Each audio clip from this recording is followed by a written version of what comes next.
Why didn't philosophy departments in India look at the question of caste as a philosophical problem? Anthropology students go to tribals' houses. They say, they welcome me. I stay in their house. It seems to fall into this trap. Certain kinds of people can do theory and others are only subjects of experience for you to theorize. Already you've established a hierarchy. You have established a hierarchy. You're saying that the people whom you are studying, they don't have the capacity within themselves to reflect on their own experience. So in a way, you're enabling the caste hierarchy while studying. Very interesting, like Gandhi did experiments on caste, but Ambedkar was living. Exactly. This is a conversation with Sundar Sarukkai. He's an acclaimed philosopher, popularly known for books like The Cracked Mirror, What is Science, Philosophy for Kids, along with novels like Following a Prayer and What It Is. He's the founder of Barefoot Philosophers, an initiative that promotes philosophy among students and the general public. And he's also helped set up the philosophy department at institutions like the Indian Institute of Science, Manipal University, and the National Institute of Advanced Studies. This is a continuation of my lifelong dream of highlighting some of the untold stories and some of the most brilliant minds that live in this country that I feel don't get the limelight that they truly deserve. I might be biased, but this is probably one of my favorite conversations lately. And I know for a fact the YouTube algorithm will not push this conversation because it's not considered sexy enough. So if by the end of this conversation, you feel this is of value and it's worth spreading, please do share this around. That's the only way a show of this nature can actually break past the algorithm and the AI junk that's out there. And it's the only way this project can actually survive. In this conversation, we talk about what is philosophy? What is the purpose of philosophy? What role does it serve? How Sundar fell in love with it?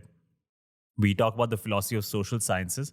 Is there a difference between the lived experience and knowledge?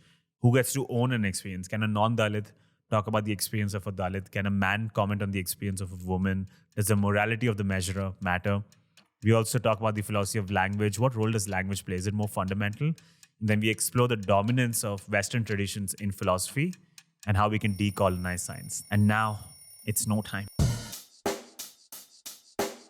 Check the mic and make sure it sound right, boys.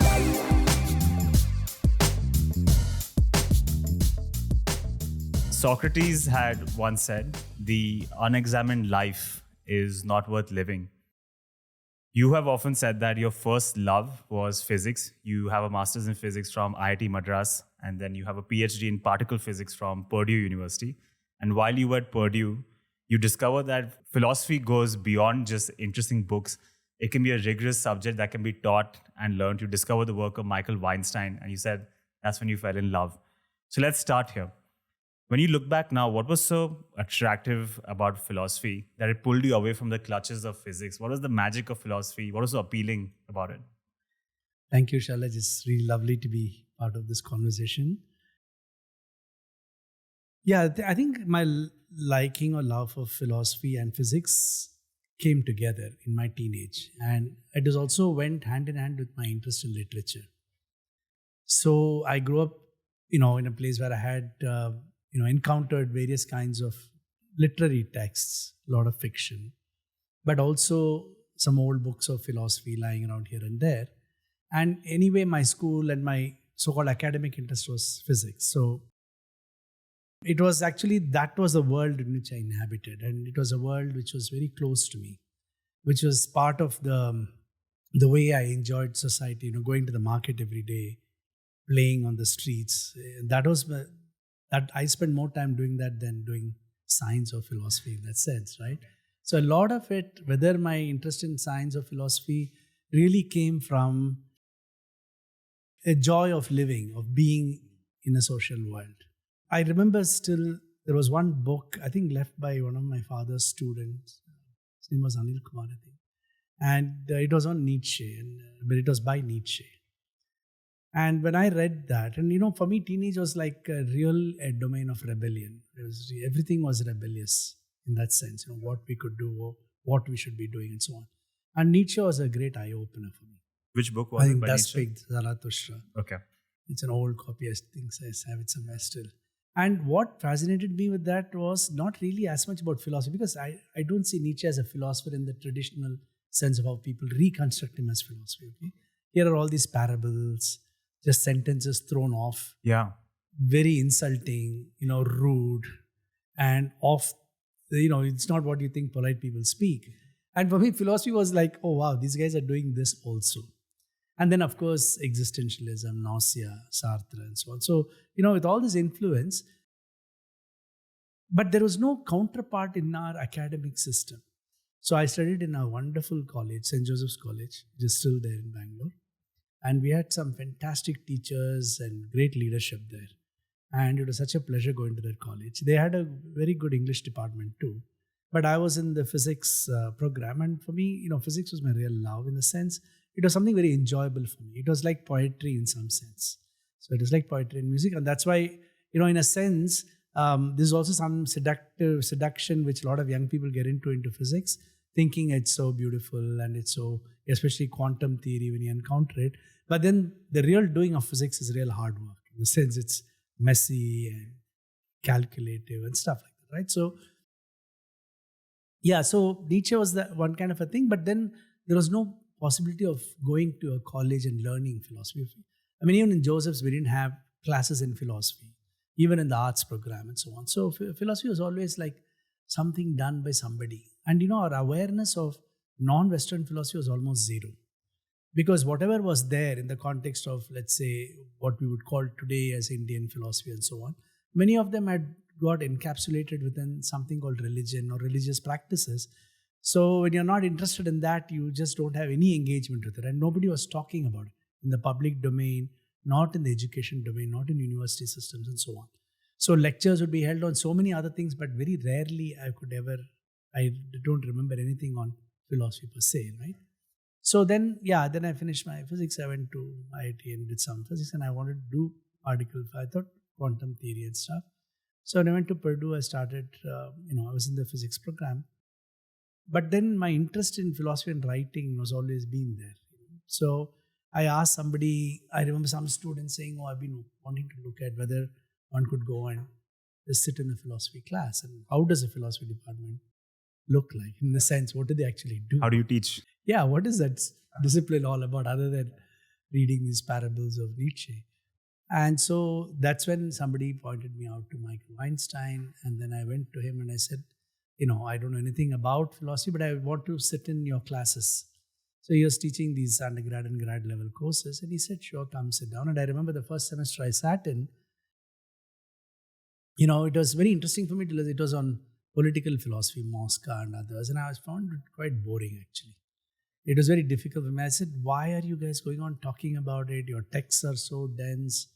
The same kind of things I keep hearing scientists tell me my whole life after I shifted to philosophy, What is it there? What is the whole point of doing this? What's the point? What's the point? Yeah, well, come to the point. Why are you so verbose? Why do you use language so much?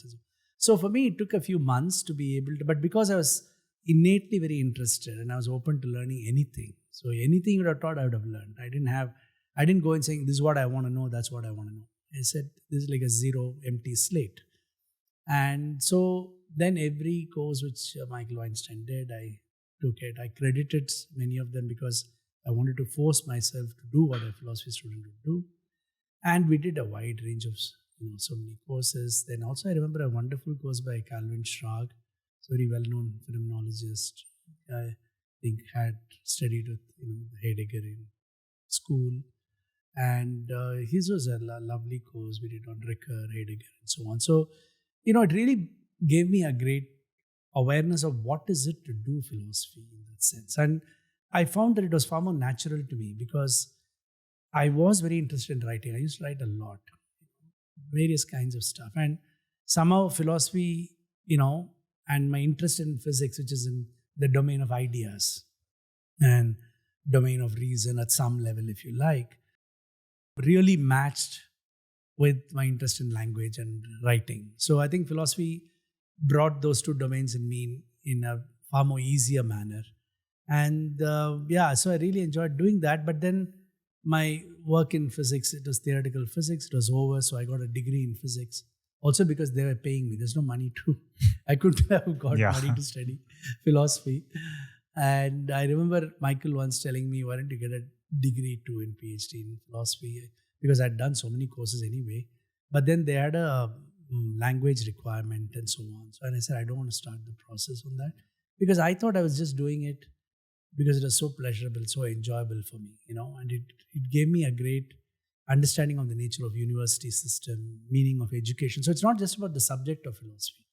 What it opened up is my way of understanding how to think about physics, how to even think about questions of education and universities. What are they supposed to do? What is teaching? What is learning? I think a lot of the seeds of that actually came through my questions of philosophy. A lot of follow-up questions for you. Let's tackle all of them one by one. First, you spoke about discovering the value in philosophy, the function of it. Over the course of history, there have been many critics of philosophy. Ludwig Wittgenstein used to say that philosophy is nothing but linguistic confusion, just misunderstandings of language. Rudolf Carnap used to say that these questions about metaphysical existence, they're meaningless. And these modern greats like Noam Chomsky, Daniel Dennett, Stephen Hawking, all have been very vocal critics of philosophy. And in general, the criticism is philosophy is too abstract, it's too detached from reality, barely makes progress. I had interviewed Jonathan Schaffer on this show, and I asked him this exact same question. And he said my answer to all these critics would be that they're right. Philosophy is abstract. It is a bit detached from reality, and at times progress is very slow.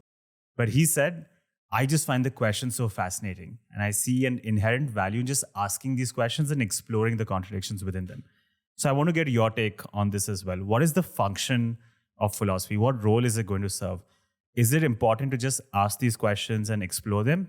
Or would you go one step further and say it's also possible to make progress and actually move forward as we keep asking these questions? Okay, great question, because you come to the real, crux of the problem. And the problem there is not what philosophy does or what is it relevant, etc., but the prior question, what is philosophy? So all the examples you gave, Wittgenstein is an exception to some extent, are people who fall largely under analytical philosophy. And Hawking, of course, is not even a philosopher. And I know he has opinions about philosophy of science, which are quite demeaning to philosophy of science. And so did Feynman. Was it Feynman who said philosophy is as relevant to physics as ornithology is to birds? Something like that. Yeah. Feynman was a huge critic of philosophy. Yeah, and even Weinberg, much later. If you look at people like Weinberg and Hawking around that time, they were very critical of what is philosophy of science doing. And I think all of them are suffering under a great delusion. One, that philosophy of science is about doing science. Philosophy of science is not the doing of science, right? So we'll come to that later, perhaps. The second point is all of them are speaking about a particular tradition of science, philosophy. And it is not surprising that there are, including with Noam Chomsky, that they are not really engaging with the questions which continental philosophers have posed.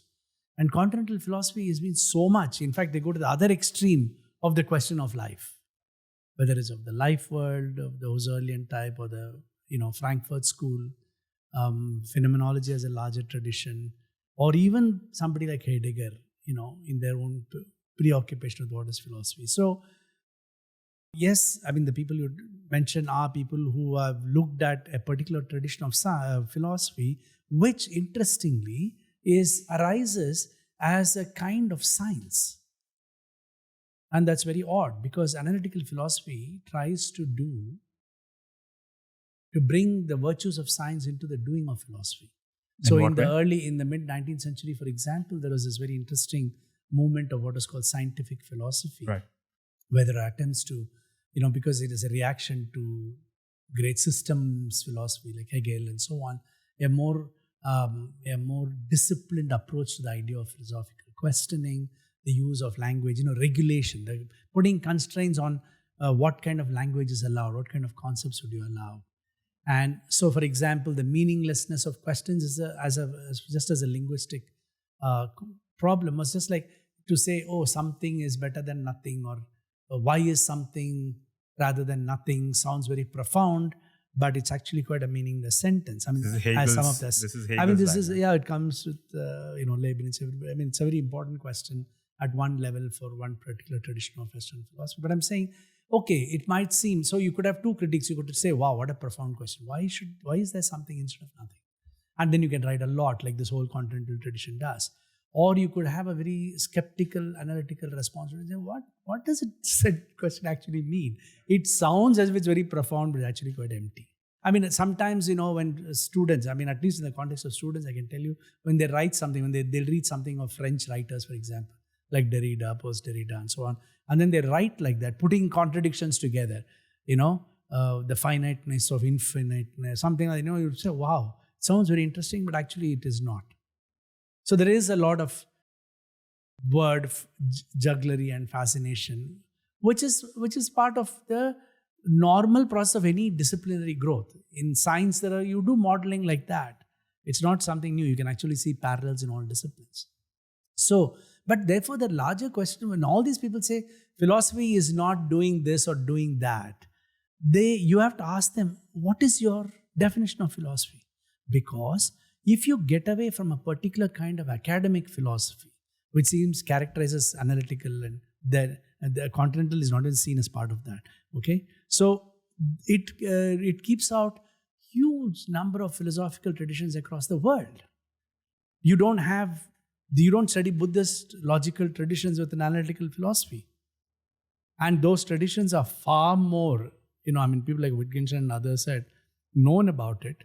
They would have actually really understood how much of the questions they were asking about language and logic, etc., are so much integral to these Jaina traditions, Buddhist traditions, Nyaya traditions, Vedantic traditions, and so on.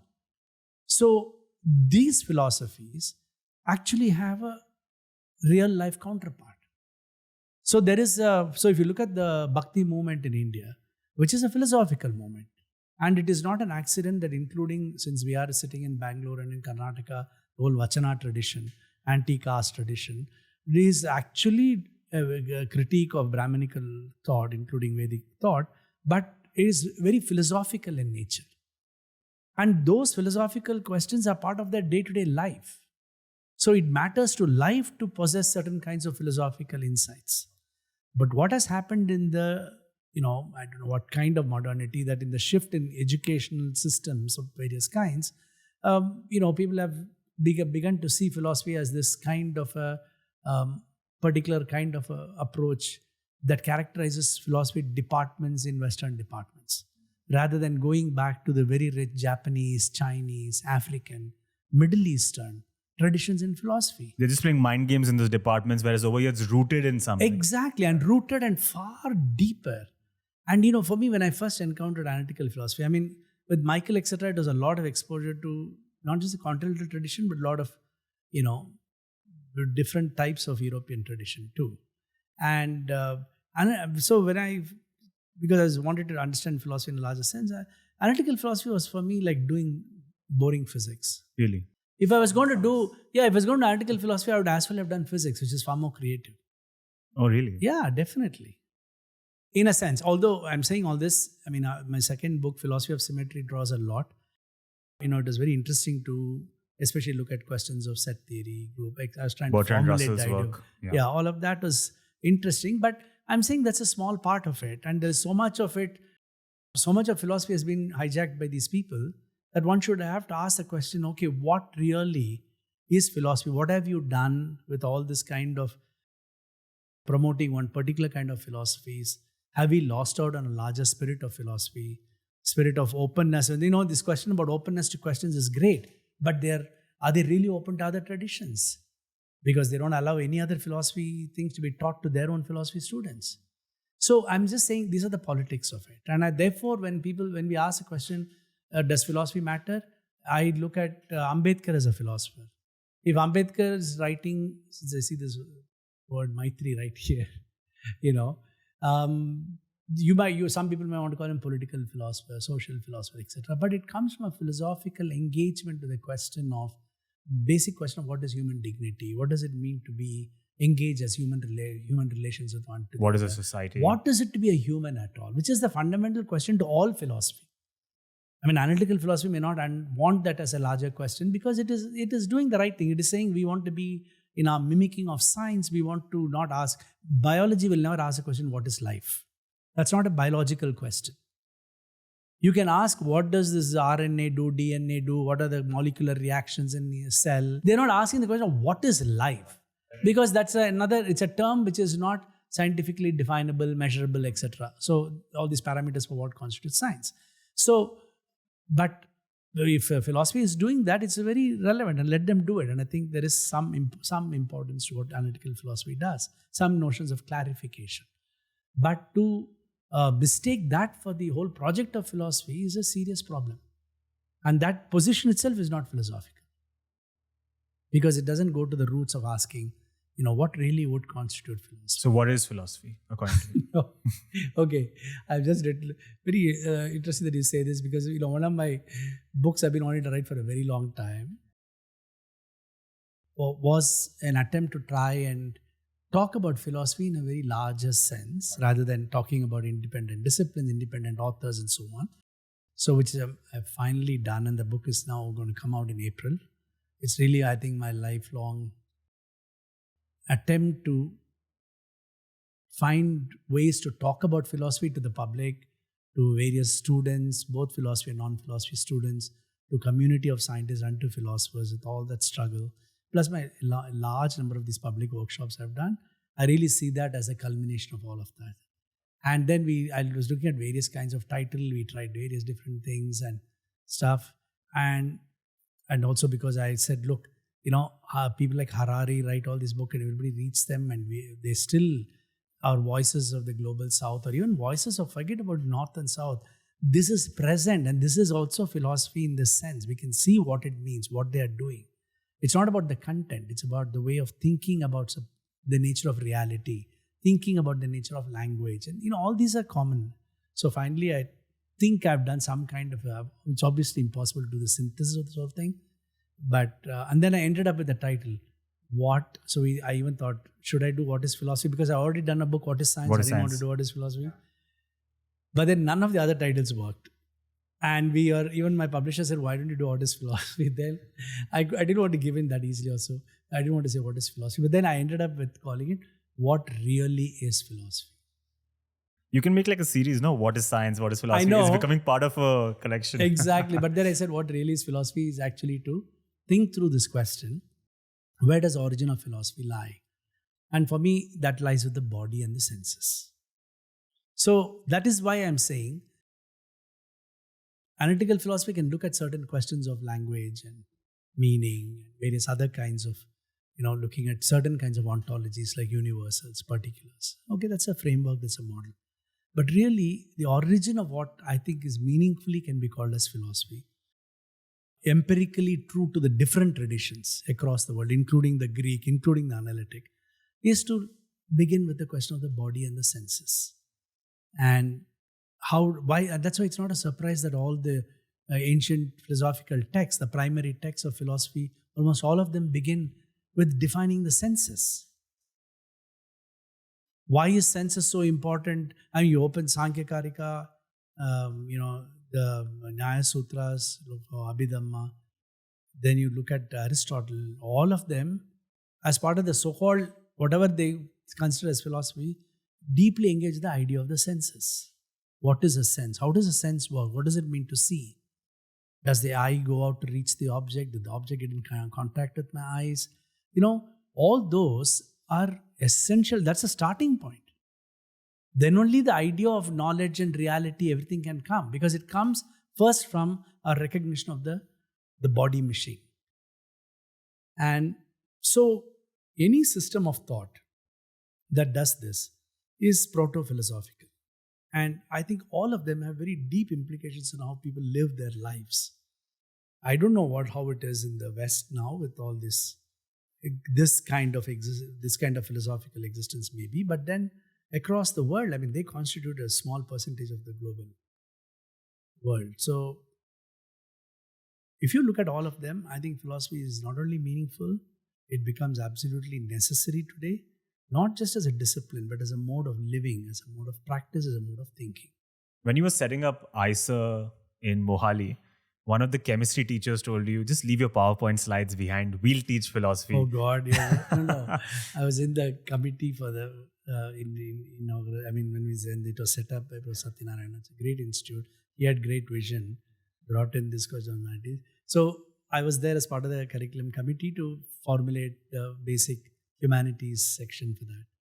And yes, because we managed to introduce history and philosophy of science too. He was like, we'll just teach it. And you've mentioned that when you were starting out, there wasn't much respect for philosophy in India as a legitimate subject and as a career choice. Has that changed now over the years, or do you think philosophy still has a long way to go in India? No, it has not changed at all. At all? Well, at all, there's one small change. I'll come to that.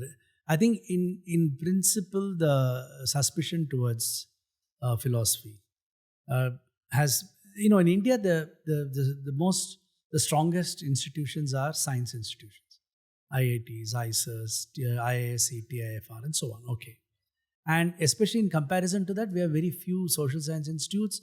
There is no Indian Institute of Humanities anyway. We don't have any of that. So, and our education system is so skewed towards science that even social science subjects and literature subjects, including in Bangalore schools, I've been told, where teachers of science come to their social science class or English class and tell those teachers, I'm taking over this class because you don't need to teach them English. We need to finish syllabus, or they're all preparing for IITs. Always happens. So, we are like in such a kind of a hegemony of a particular kind of scientism, very, very unthought understanding of science. To go back to what you started off with Socrates, unexamined life is not worth living. I would also add to that people like Nagarjuna and others, but all the whole Buddhist tradition where examination in a very critical sense is a fundamental task of philosophy. So in fact, if you look at Mula Madhyamika Karika of Nagarjuna, it is all about examination of certain, very critical examination of movement, of the senses, of ideas of space, time, and so on. Okay, so there is this kind of a scientism, very unexamined understanding of science. And what has happened is that, it is not a surprise that science institutions did not want philosophy. So the ISER example was just one example of a larger belief system about what are you guys doing in, not just philosophy, in social sciences. Literature, of course, doesn't figure into that thing at all. So it's a very odd thing which we have. On the one hand, we have very strong science departments. On the other hand, humanities is hijacked by English. And this very odd discipline called English, which dominates Indian arts, which is, on both sides we are stuck. Because this, anyway, I won't say anything more. I have many good friends in English departments, so I'll keep quiet. But the point is, science departments are, science institutions didn't feel that it was necessary to engage with philosophy at all. Neither history. They didn't think it is, okay, so let me say it, what does it matter? Even at IISc and so on. An institution which was actually started by J.N. Tata, in the earlier part, including Vivekananda, was associated with some thought ideas about IISc. The importance of humanities, which included psychology, and the larger context of social ideas of society was so important. And it has never been allowed to flourish there. It never been allowed to be there. And every time I used to tell people, look, if your model of all Indian institutions, all models are Harvard, Princeton, Oxford, etc., all of them have as good a philosophy or history and English literature department as your physics and chemistry and maths. But, this is the problem of this kind of resource crunch and, power games, that all of them have completely eliminated any notions of very meaningful, strong, independent, rigorous, accountable humanities departments in any of these places. And these are all public funded. And so one way to continue that is to scoff at philosophy and other disciplines. The problem is not an examined critique. It's just a rhetorical critique so that you don't enter into their space. So, so in that sense, I find that continues a lot. It's very difficult for any of our universities and science departments to have meaningful philosophy programs. Bangalore University had one, they had closed it, and I hear they've opened it now. When Bangalore City University started, and Professor Jaffet was the first vice chancellor, and he came from National Law School, and he was very interested in philosophy. So I helped them set up a complete philosophy program, master's philosophy program. So he had set up a committee, we sat, we discussed for different departments, and for philosophy, we designed a whole course and everything I did and got teachers for it. But in 2 years, they closed it down. Although they had more students in it than in other departments too. So the point is, this is a very odd thing. So that in India, there are many different things. One from the science group, that these things don't matter. And the other problem is one from the caste question in philosophy. So if the question of in philosophy is often in the Indian context, has been too much associated with dominant Brahminical traditions. Although when they say that they are completely unaware of the kind of work of Buddhist traditions, which even Ambedkar draws upon, or the Jaina traditions, or the Charvaka traditions, and so on. While they are still there was one aspect of a dominant Indian philosophical theme through Vedanta, like through Radhakrishna and others, which also meant that since our institutions and universities were getting public situations were becoming far more caste conscious, they thought that philosophy is a particular representation of caste problem. So they too were quite antagonistic to philosophy. So, and then what did we end up with? Because philosophy was accepted in some of the, like University of Hyderabad, IIT Bombay for some very odd reason, etc., you ended up just studying Kant and Wittgenstein and Heidegger. And I think India has produced more theses on these people than even in Germany, or Britain, because almost every student I know would do something like that. And quite disillusioned system of work we produced in that. Because, okay, it is very important to have studied them and learned from them, but to have seen that all of philosophy through that framework meant that other departments and other people didn't find anything of value of talking to them. So which means philosophy departments became very isolated. And a lot more philosophy in India was being done in other departments, like in sociology, like in political science, even in the literature departments. And the philosophy department didn't open its classrooms to the other department students. There was no, like I could go at Purdue and learn philosophy because I could go into the department and sit. Every place I go to, I ask them, why don't you allow, science students and management students, etc., to come? But, that didn't happen. So it is always like you had this very exclusive community built around things. And one of the ways they continued the exclusion was to talk about philosophy which had nothing to do with the public. The only way they could understand philosophy was saying, we don't understand what these people talk about. So in other words, all of this alienated philosophy as a general discipline. But in recent times, the last 10 years at least, the growth of private universities, which is another racket in India, starting, like Ashoka and various other Kriya and various other things, they all have philosophy departments. They do philosophy because they are doing the American model. And for the American model, philosophy departments still have some role to play. They are not going to eliminate them. And maybe they'll teach, critical thinking or whatever it is. They hijack certain thematics for them and say, these are the things you guys teach, logic and stuff. So all these private universities are hiring philosophy students to do this. But then many of them perpetuate the same old crap. It's not that they are still recognizing that, philosophy is such a lived discourse, that there are people at all levels of society engaging with it in their own manner. And many times confusion comes because they're not able to recognize it as philosophy or whatever. And that there are techniques to think through these things. So they still become very exclusive. They're sitting in their own writing and, this sudden obsession about philology. And did these people mean that by that word they used? All of philosophy has been reduced to that. Yeah, so Semantics. Not a wonder nobody was going to do, yeah. And why would people want to engage with it? Why would, for a very long time, why didn't philosophy departments in India look at the question of caste as a philosophical problem? Since you had mentioned we're coming to a cracked mirror, I'm just saying as a part of it, that is part of, how do you philosophically understand this process? Why is patriarchy outside analytical philosophical frameworks? Do your Wittgenstein, do your Kant, but how are you going to think about these things too? And I'm not saying that all of philosophers have to think about these things, but I'm saying anyway they are. Kant is responding to science in such a deep manner. He's responding to Newton. He's finding a language to legitimize Newton's monumental work on motion and gravity. And it's not that he's sitting somewhere and writing something in some German for somebody to make sense of. It arises as a way to resolve that fundamental contradictions in Newton's ideas of space and time. But here you have all these philosophy people sitting within some books and not even recognizing that there is a world outside to which they have to respond.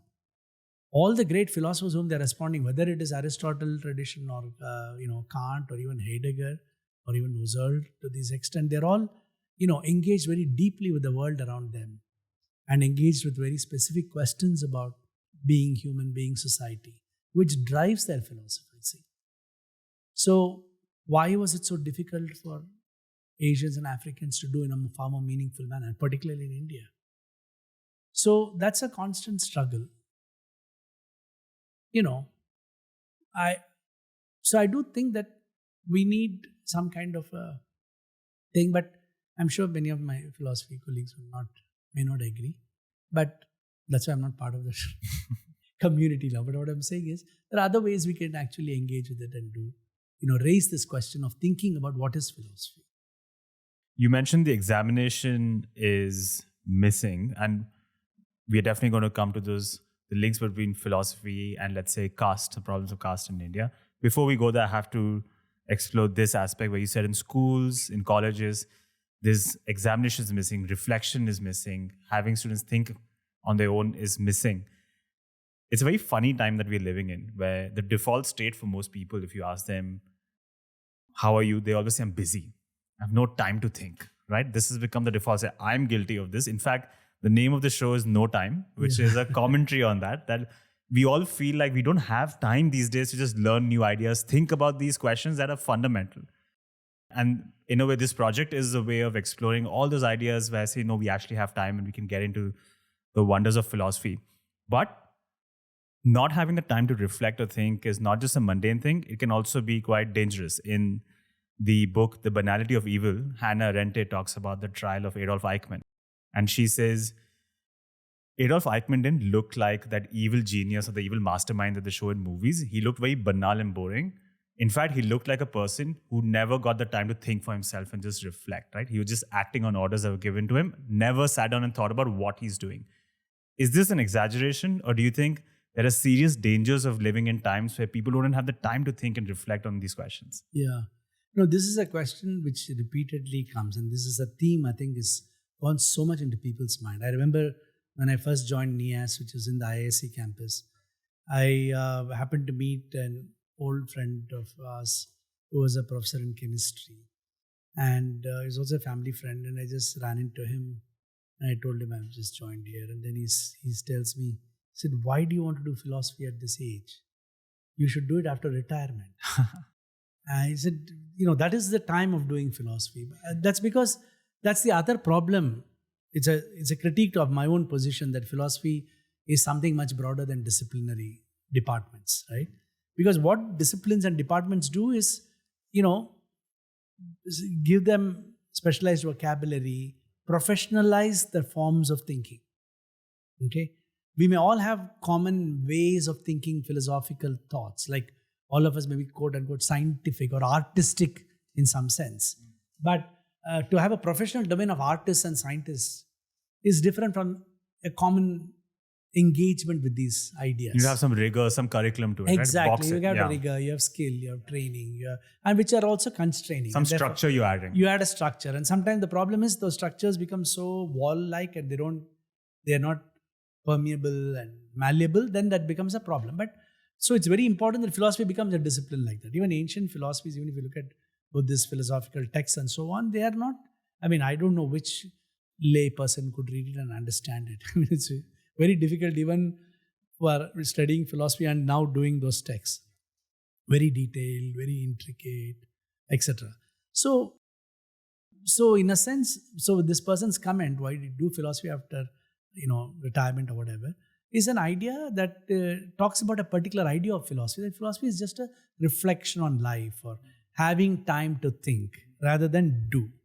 So this whole binary between doing and thinking, which has some roots back to the Greek thought, also is a very big problem, because it's almost as if thinking is not a form of doing, one. Like do now, think later. Yeah, do now, think later. And that, secondly, the problem is that doing without thinking has disastrous consequences.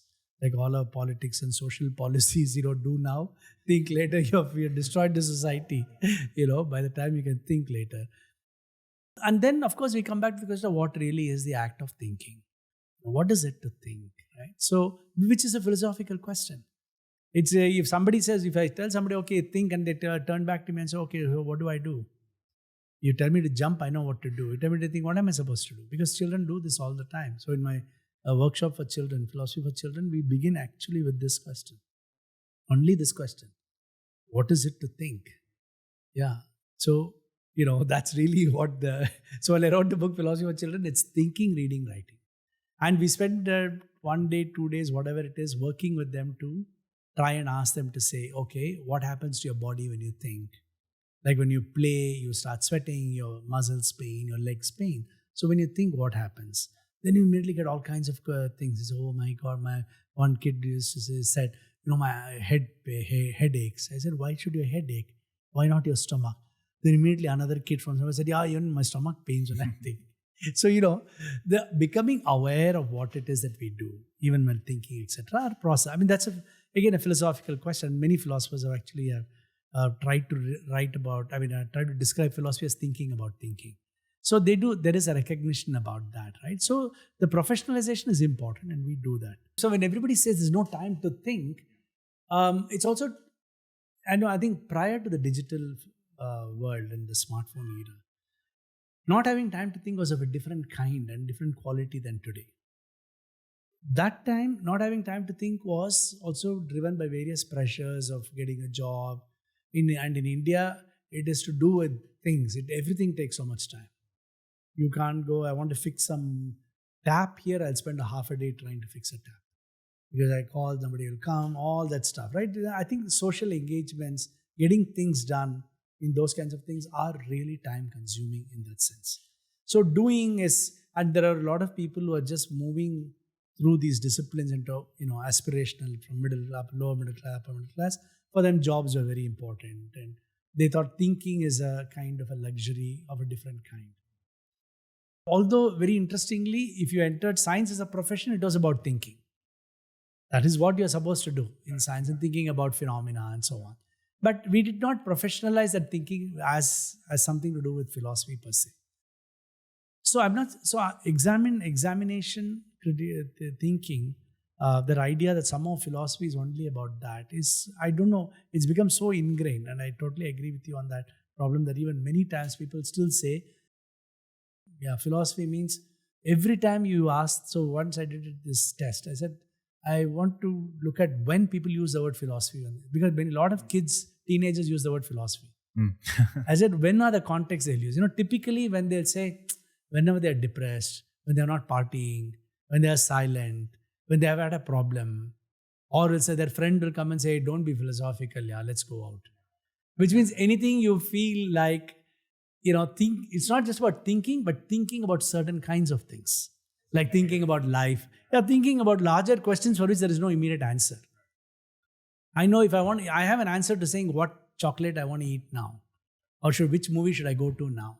All those questions seem to have an answer hidden into the question. These seemingly impossible questions. Yeah, these are like, what do I do? I'm feeling really down. My friendship is broken, or, angst. I don't know what to do. Why should I study? What should I live for? Something like that you ask. Okay, there are no immediate answers. Every time that happens, say, oh, don't, you're such a philosophical thing. Why are you asking all these philosophical questions? So, these negative connotations has become cultural connotations.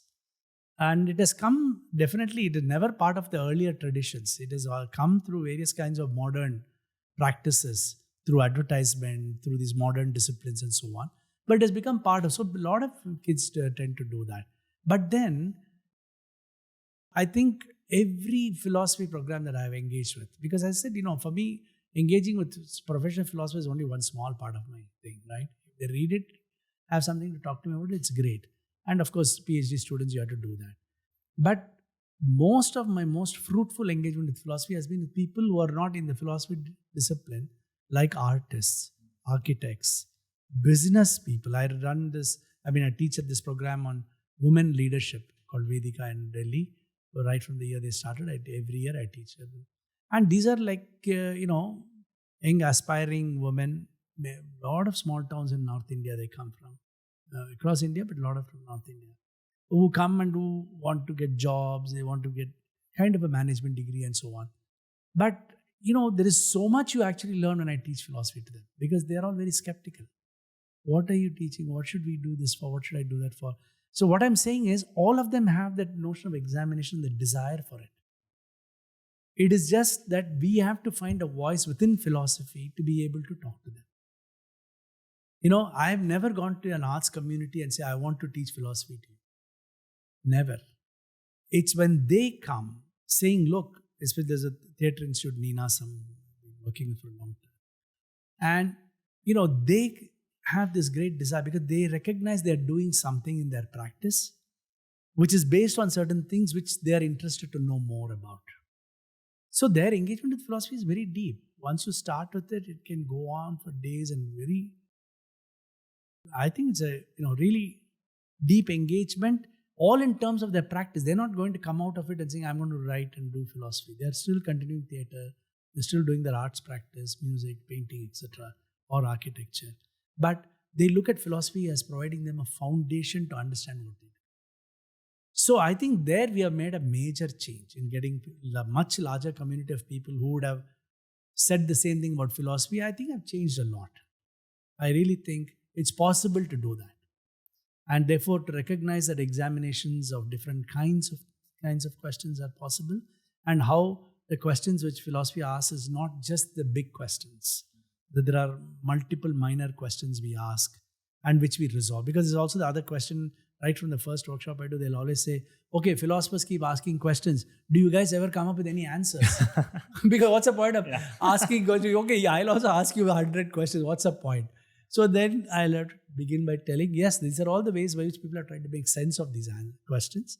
There are these answers, but then now, unlike science, which is going to tell you that this is the way the world is, philosophers can only point you out to it, and you have to figure it out and come to your decision. I can point to 4 or 5 possibilities and say, could be this way, this way, this way, you decide what you want to do. So it's a very different kind of an activity. Especially in the context of modern science, we need to understand how to reposition philosophy today, how to understand it. Well, let's explore philosophy deeper and deeper with some of your work, and hopefully shine a light on the power of it, the magic of it, explore both the major and the minor questions. I'm aware of the depth of your work and the richness of it. So at best, this conversation is only going to be maybe an introduction to a lot of your work. And maybe we'll have to split this into some future part 2, part 3 conversations. But I do want to make a nice teaser or an introduction to all the work that you've done. Let's start by talking about the lived experience and the distinction between knowledge. You brought up the philosophical question within caste itself. In your book, The Cracked Mirror, that you co-authored with Gopal Guru, you explored ownership of experience. Can a non-Dalit talk about the Dalit experience? Can a man write about the experience of a woman? Can a German sociologist like Max Weber talk about the Indian caste system? Can a Hindu comment on the experience of the Muslim?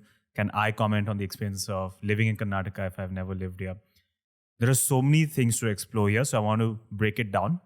And first, I also want to just park the question aside about ownership. Let's not even talk about ownership. First thing I just want to identify, is there even a distinction between the lived experience and knowledge of the experience? If I have the complete knowledge about Karnataka, even though I've never lived here, I was not born or raised here, is that enough for me to make a comment on it? Or is there a difference between someone who was born and raised here and the lived experience has given them some extra information? Is there a difference? There is a difference. But whether the difference is meaningful, significant, etc., that is a different question. Okay. One could say there is a difference, yes. Definitely something you have, having gone to SLV and eaten idlis there so many times. And somebody who has heard about it and says, oh, I heard the idlis there are very good. There is something, but what that something is that meaningful enough? Is that essential? Does it demarcate it to such a great extent that it is of great importance, of great value? That is an open question. that we need to at least establish an argument for it, whether that is or not.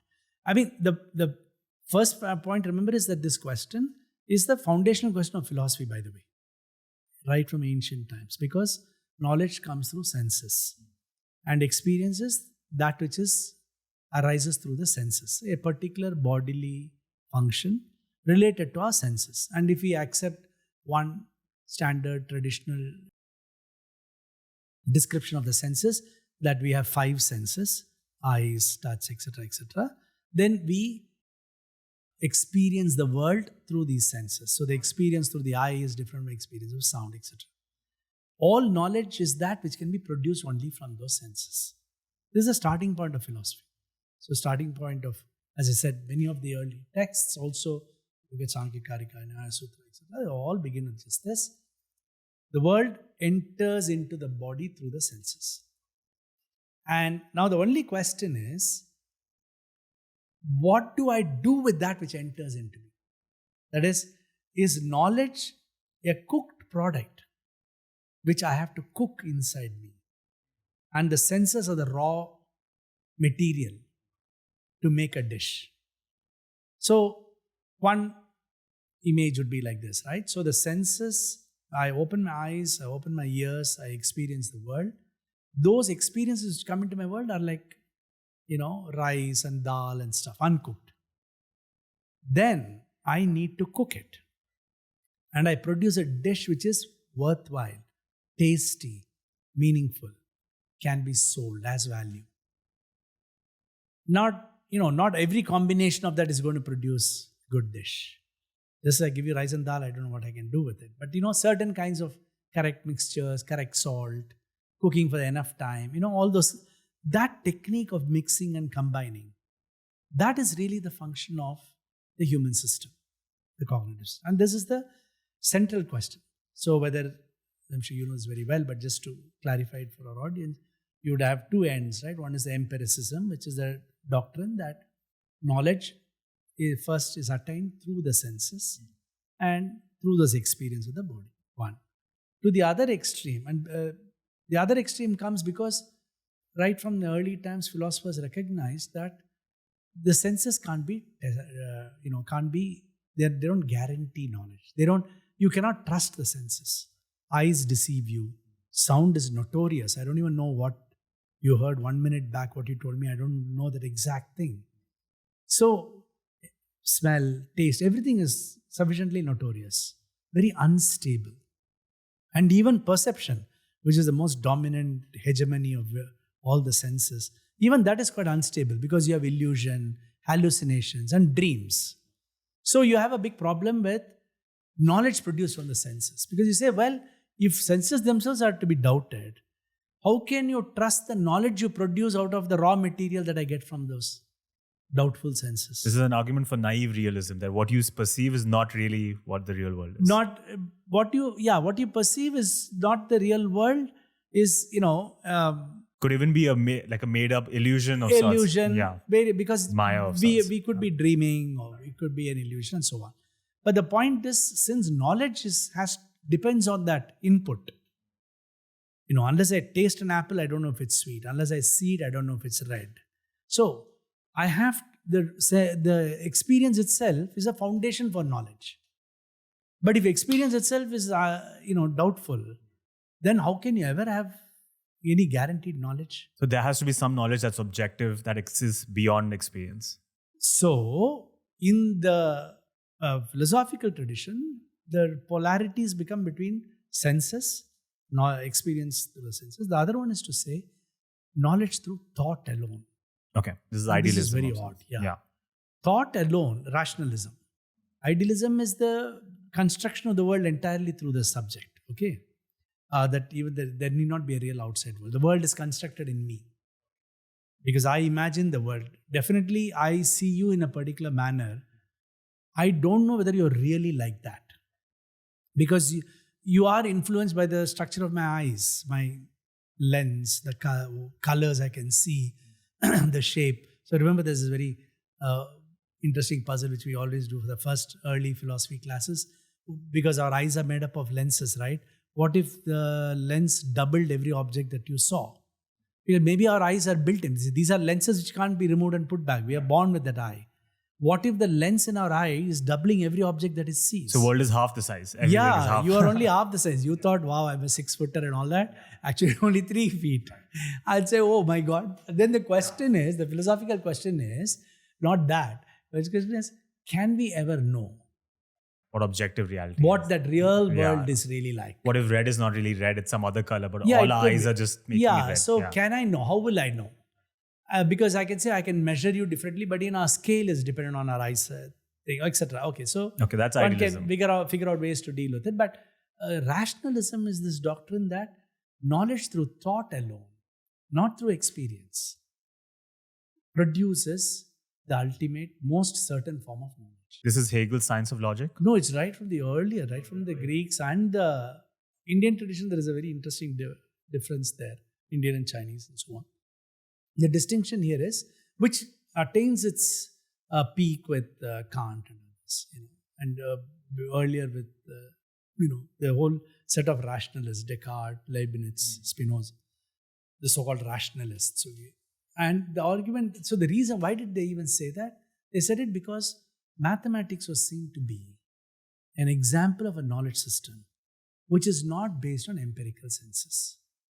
So to put it in a way, and it's the first time I'm actually phrasing it in this manner since you asked this question. So what is a lived experience of mathematics? It's all abstract entities. It's not about whether you have to live in Karnataka to taste the idli. You can taste numbers wherever you are, I presumably, and if they are, but you can't. The problem is numbers and any mathematical object cannot be sensory objects. They're not tangible, not They bound cannot. to a physical You space. cannot, because Can't senses smell, are touch. Yeah. Yeah, and senses are, you can't trust the senses. They are decaying, unstable. So mathematical objects don't decay and they are not unstable. 2 will always remain 2. Whatever you do in your life, 2 will be remain 2.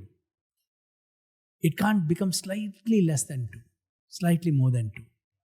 That object guarantees that it is not part of your experiential world. And that knowledge which you think you produce becomes a model for all empirical knowledge. So you try and say, when can my empirical knowledge match the certainty of mathematical knowledge? So mathematics, especially in Western philosophy, mathematics becomes the foundation of Western philosophical knowledge. Can I construct knowledge systems, philosophical knowledge systems like mathematical knowledge? That's a very deep influence of Greek thought on that, right?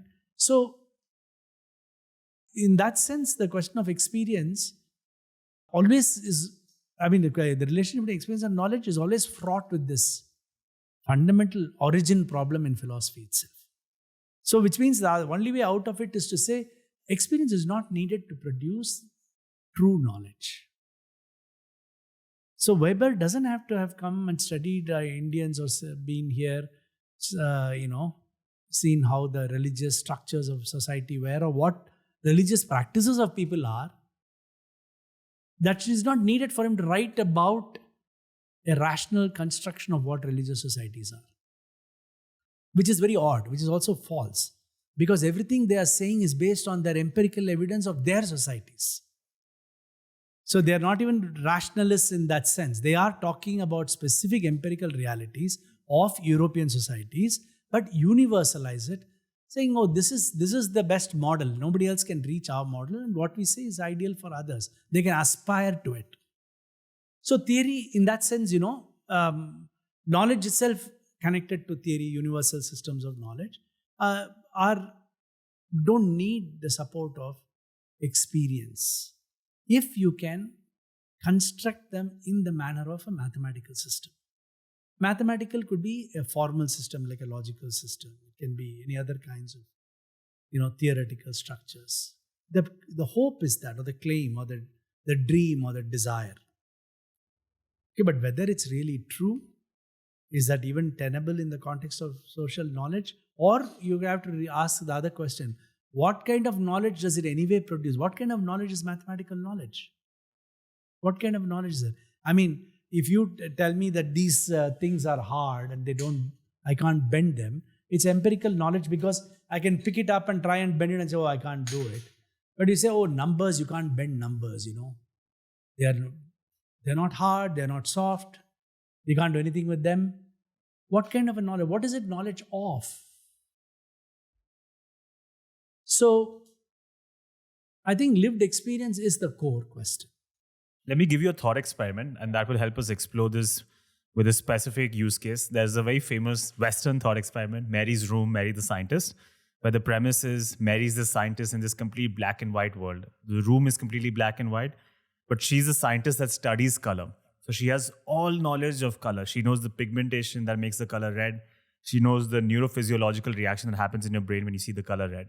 And now the question is, one day she's released from her room, and for the first time in her life, she comes across an apple. And she experiences color. Now, through her senses, she's looking at the color red. And the big question is she going to learn something new? So we have established that, yes, there's something called lived experience. Whether it's significant or not, that is the question it's asking. Will the experience of looking at the color red add anything new to the knowledge of the color red? Will it? Of course it will. Okay. In fact, I don't think the wavelength of red is actually a meaningful property of red at all. We don't experience red in terms of its wavelength. I mean, I can tell you it's some 800 angstrom unit or whatever, let's say. So what? What kind of redness does it give you? What kind of idea of red does it give you? Right?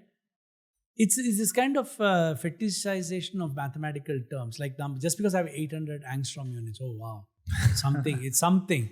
I have no clue what the damn thing stands for. So, I really don't think, these kind of thought experiments, of which there are many, especially in ethics and so on, particularly in modern Western philosophy, which are quite, I find that whole exercise quite meaningless many times, because they don't come back to this larger question of the foundations of these questions. What are you really asking? What is it about color that it is? What is so special to it? Okay, if I reduce color in this particular manner, does it add any new knowledge for you? And so on. So, the question of experiencing color through consciousness is a different question. That's the first person idea of, feeling of what the color is and so on. But I'm saying in the context of knowledge and lived experience contributes something to it. Does not mean you cannot have any knowledge of a society from outside. You can have some knowledge of society. I mean, nothing stops you from having some knowledge about that society, but what kind of knowledge is privileged, what kind of knowledge is significant, etc. Those are different sets of questions. Thomas Nagel had also explored this distinction between qualia and the subjective experience in what is it like to be a bat. I can have all the knowledge about a bat, but I'll never know what it is actually like to be a bat. Just a quick point about that. What is it to be like a bat, for example, is to say that, well, the counter to that is to say, look, I know I don't know what it is to be like a bat. I will grant that. But that is not of any significance as far as knowledge about bat is concerned. So this is really not about what my experience of who I am is, but about the category called knowledge. Knowledge is more superior than the experience. Or that you need to do something to the idea of experience to produce knowledge. Not all experience is knowledge. Experience per se is not knowledge. You have to cook it and redo something to it. You have to repack it. So yes, nobody might know what it is to be like Sundar. But it is not a meaningful knowledge term. Does it contribute to some unique knowledge which only I can have, which nobody else can have? That's an open question. I don't think that's very easily, So I can grant the fact that, we won't know what it is to be like something. But and that's larger extension of the question. So there is something in it. But to convert that into a question of knowledge, because knowledge by definition is a justified commodity. It is not what I think or what I believe. It is something which can be shown to the others. So I can have something within me which is so intrinsic, which only I know, which cannot be shared. That may well be true, but that cannot be knowledge. Let's come back to the question about ownership So now that we have established there is a distinction between the lived experience and knowledge, and whether it's significant or not, these are the open questions. Let's talk about ownership. Can a German sociologist like Max Weber comment on it? Does he have the right to comment on the caste system? Does a non-Dalit have the right to talk about the Dalit experience? Can a man talk about the experience of a woman? Hindu talk about the experience of a Muslim? Who gets to own the experience and comment on it? This is a question to which we have to add another ingredient to our idea of knowledge. So knowledge can have ideas of what could be called as epistemic correctness and wrong. That is right or wrong. 2 + 2 = 4 is right. 2 + 2 = 5 is wrong. Okay, fine. We are able to make judgments about those, right? About their correctness as far as their cognitive or epistemic status is concerned. That is, have I done the calculations correctly to come to 2 + 2 = 4? But that correctness is not moral correctness. Morally right or wrong is a very different species of action. Epistemically right or wrong is a different kind of action. Now, reason I'm saying this is the questions of whether a non-Dalit can write about a Dalit, a man can talk about a woman, or as there has been a major debate in recent times, can a non-black actor play the character of a black person? And like it happened in Canada with a big theatre production, when they had first persons people being played by white people, then people immediately protested. Although the representation, etc., was very good or ... Okay.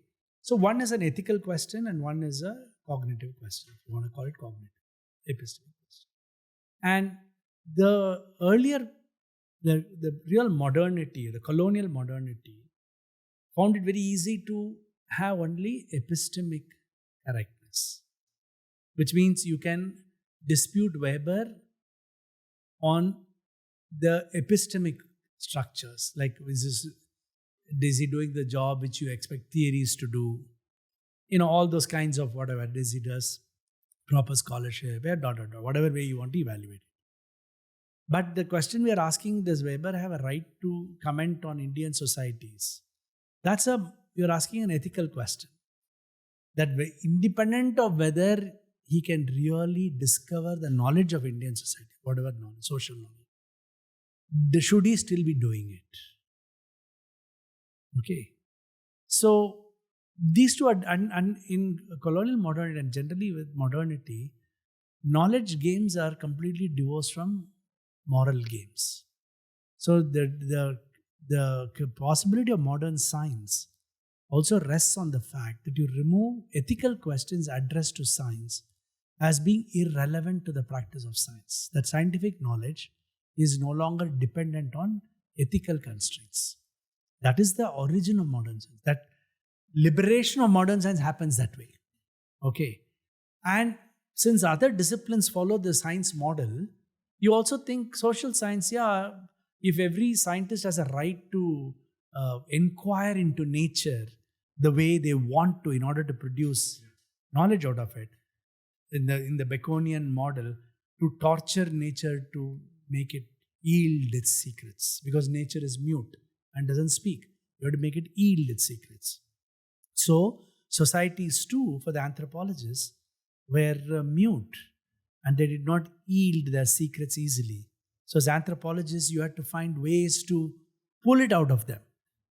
Not in the torture of the Baconian sense, but of a different kind of torture. Living with them, talking to them, going on asking them questions, and then writing something about it. I mean, even today, many of our anthropology students are very sensitive, find it a problem. Because they go to, because anthropology students, especially in all our institutions, education itself is elite. Doing PhD is elite anyway, in fact. When they go there and they study only people who are lower to them in social status. Like I always say, I would want to do field work and ethnography of Shah Rukh Khan. I would love to go sit in his house for 1 year. Yeah, why not? Just watch out, hang out with him, and then write about him. He's not even going to let me into Bombay, into the end of his street, forget into his house. Whereas our anthropology students go to tribals' houses, poor people's houses, communities, villages, and they say, they welcome me. I stay in their house. They share their food with me. I said, hey, all that is great. But think of the position by which you are already entering into the relationship. It's a very different kind of a ethical relationship in the production of social knowledge. Right? Why are we asking them those questions?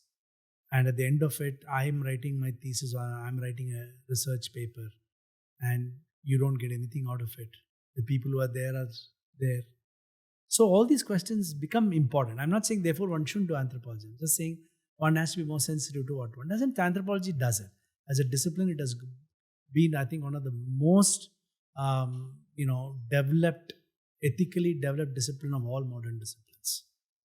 Far more understanding of this process, changing methodologies in the discipline in order to accommodate all this. Whereas science continues with the fact that there is no moral responsibility of a scientist to nature, because they are only questioning natural processes without even recognizing those natural processes that are affecting human beings. And therefore, there is an ethical question anyway, whether of nature or of humans. So, what I'm trying to say is that for Weber, you could say, does he have a right? Does he have an ethical right?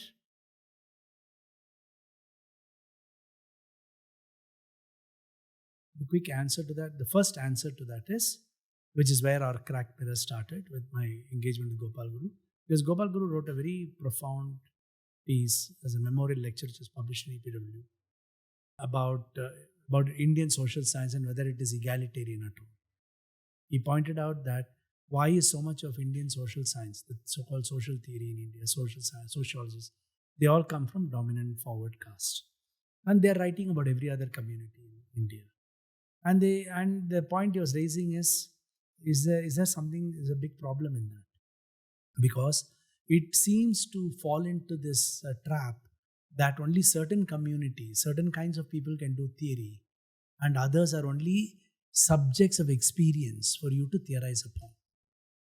So already you've established a hierarchy. You have established a hierarchy. And not only hierarchy, you are saying that the people whom you are studying are your subjects of experience, but they don't have the capacity within themselves to reflect on their own experience. Or their experience or even the other person's experience. So in a way, you're enabling the caste hierarchy while studying it. Exactly. If this one. Okay. So that was his critique. Very interesting. Like Gandhi did experiments on caste, but Ambedkar was living. Exactly. So there is a major question of lived experience with Ambedkar and Gandhi there. But the point is, he was also, therefore he coined the term theoretical Brahmins and empirical Shudras.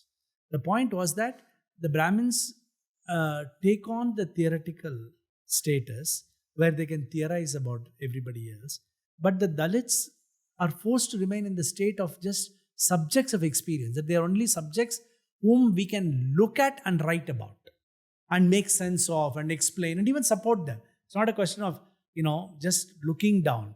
It could be anything, even analyzing and saying whatever, it doesn't matter. The representation of it's a question of representation. Who is writing about whom? That's the authorship question, right? Who has the right to write about them?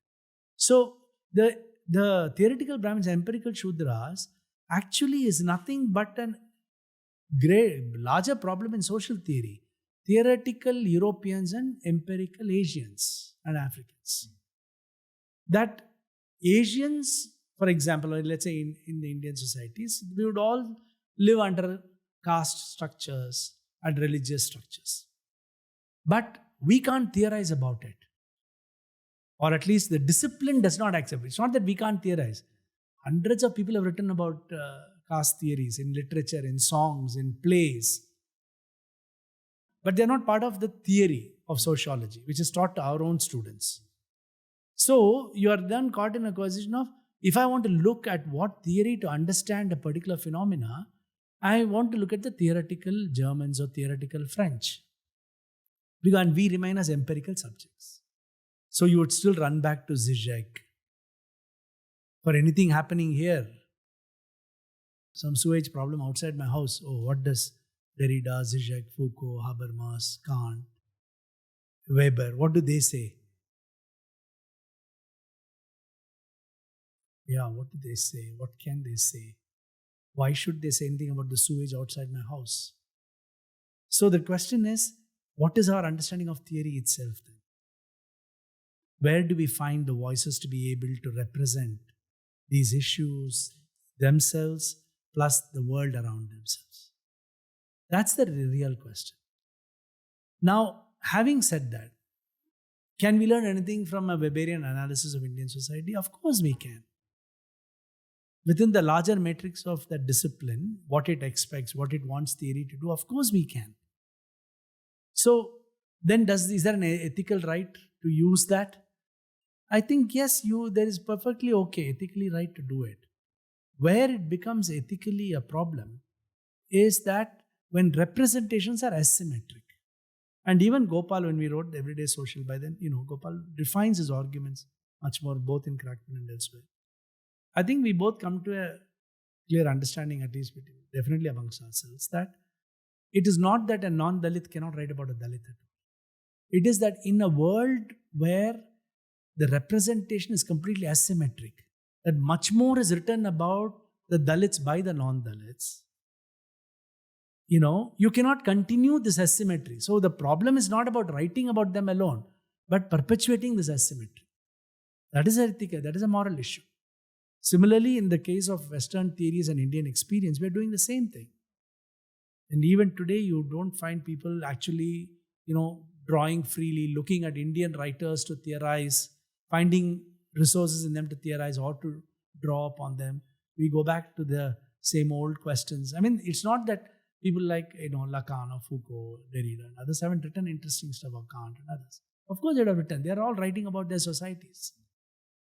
But to believe that, a very facile jump and use of it does not do any both epistemological harm and ethical harm. That is where the reflection is needed. If it is a reflective act where you have critiqued this position, you're aware of this position, then analyze it and then say, I think it's still meaningful to use them in order to understand this part of the picture. That's perfectly fine. We had used a very specific thought experiment to drive home this point. So that was a Western thought experiment, which we dismissed, Mary's Room. I want to use the thought experiment here to give you a specific example that we can work through. This is going to be a Desi thought experiment. I'm going to call it the Shalaj in Bangalore thought experiment. I've come all the way to Bangalore to talk to you. Tonight, I'm going to go try some of the amazing food that Bangalore has to offer.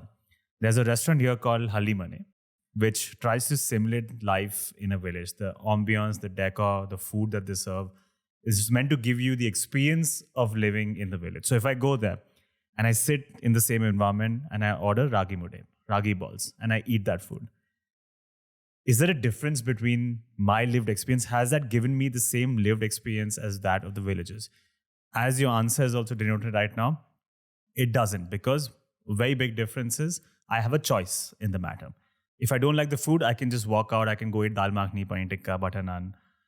I can walk out and take a different restaurant. But for the villagers in the village, this food is not a choice. It's out of necessity. Now, the big thing to explore here is why.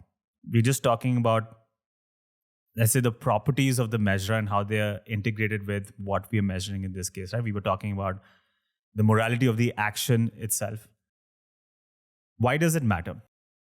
Is there an objective set of criteria that I can satisfy that would give me the lived experience of life in the village? Because the laws of physics are pretty objective, right? It doesn't matter in the laws of physics, like you mentioned, if I'm measuring, let's say, the laws of motion, it doesn't matter whether I have a choice in the matter or not, right? Who's measuring it? It doesn't matter. The laws are always universal.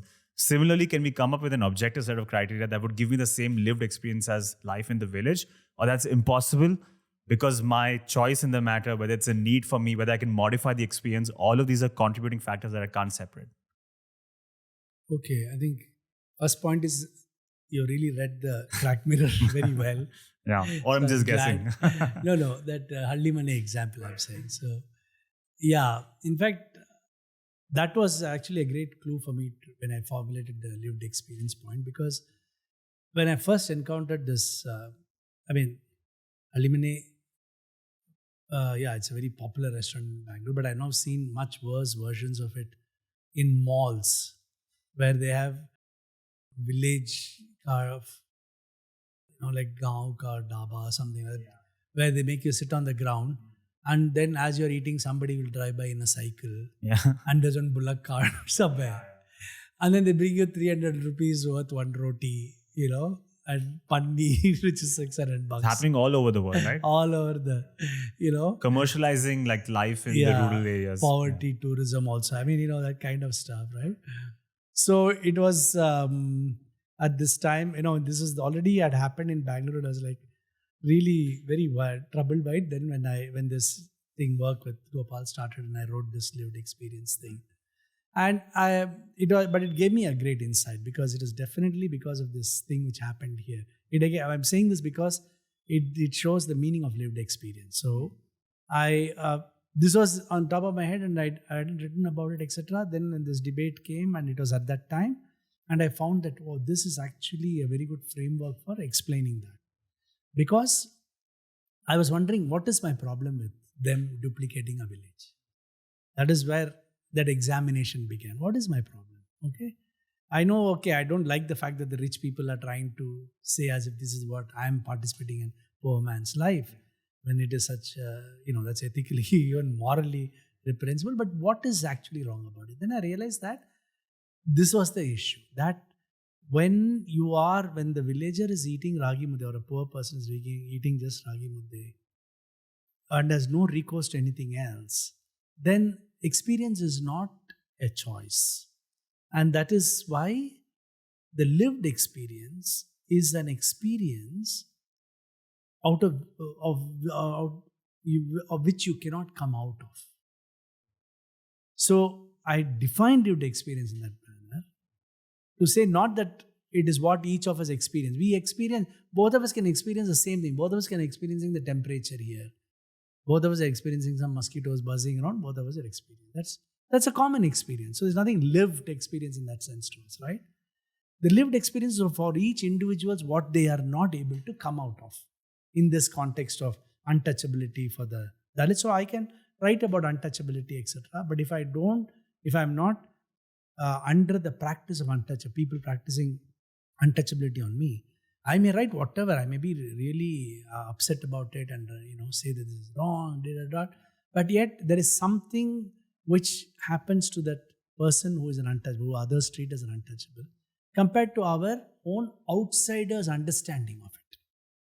And the fundamental difference arises from the fact that the person who is an untouchable can never come out of that status. But would that change the knowledge? Like if I just extend this argument, I go and live in the village for 1 month, and while I'm there, I'm living exactly like the villagers, right? I'm living the same house, working like them, eating the same food for 30 days. Even though I had the choice to leave at any point, does that change the knowledge I gain about the experience of living in a village? So the first question here is, again I said this is the question, crucial point. Lived experience may be different, but is it significant? The question is, first of all, what is our definition of knowledge? If our definition of knowledge is that which is common and justified and so-called objective, others can also know, then why is that, why should that only be the definition of knowledge? Right? It is a very specific category. Second, the person who has had a lived experience, it affects the way they live. It affects their day-to-day life. It doesn't affect our life as outsiders, even if you stay for a month. Participant observation, anthropologists thought that you go stay 1 year with the villagers, live with them, eat like them, dress like them, talk like them. You will have whatever they thought, access to their thing. But you are not. You're going back to Chicago, back to your department after doing your field work here. And you know that. You're getting paid every month from there. You know what your support is. You know your own mental makeup, what you're writing. People who have lived experience don't write. We don't write about our life, no? So that's why this authorship, ownership is very important. Is knowledge about writing and representing myself or something, right? Producing a commodity out of my life. Most people in this world don't write. Neither about their lives or about other people's lives. Same as Gandhi's experiments. Yeah, it's a very big problem that writing itself is a very big hegemonical problem. I'm saying it as a writer also. Because, we are, if 95% of the people in the world are not writing about their lives, etc., then some people are just writing either fiction, non-fiction, etc. What is this act of writing itself? Why am I writing all this stuff? I don't examine that too much. Because I will stop you writing. I don't know. I'm just saying, so the point is that, so lived experience does, I think, contribute something to the way, their own sense of understanding themselves, the way they live their lives. Whether that can be reducible to knowledge or not, whether that contributes to a meaningful knowledge or not, is a question which I think, books like Cracked Mirror will open up. Raise a question, is that important? Because it raises a fundamental, I think the reason, why Cracked Mirror has been, very generously accepted by many, but also at the time it was made a bit of an impact, because the question of experience has been kept out of knowledge, right? Because if you put the question of experience, what is going to happen to all our NRI Indian intellectuals sitting in US and academic writing about India? They are producing, all these people are the ones who are producing all narratives about India. Okay. Because they are connected with all publishers and they have all this stuff. Okay, great. So then if you turn back the question and say, look, what is your stake in writing all this?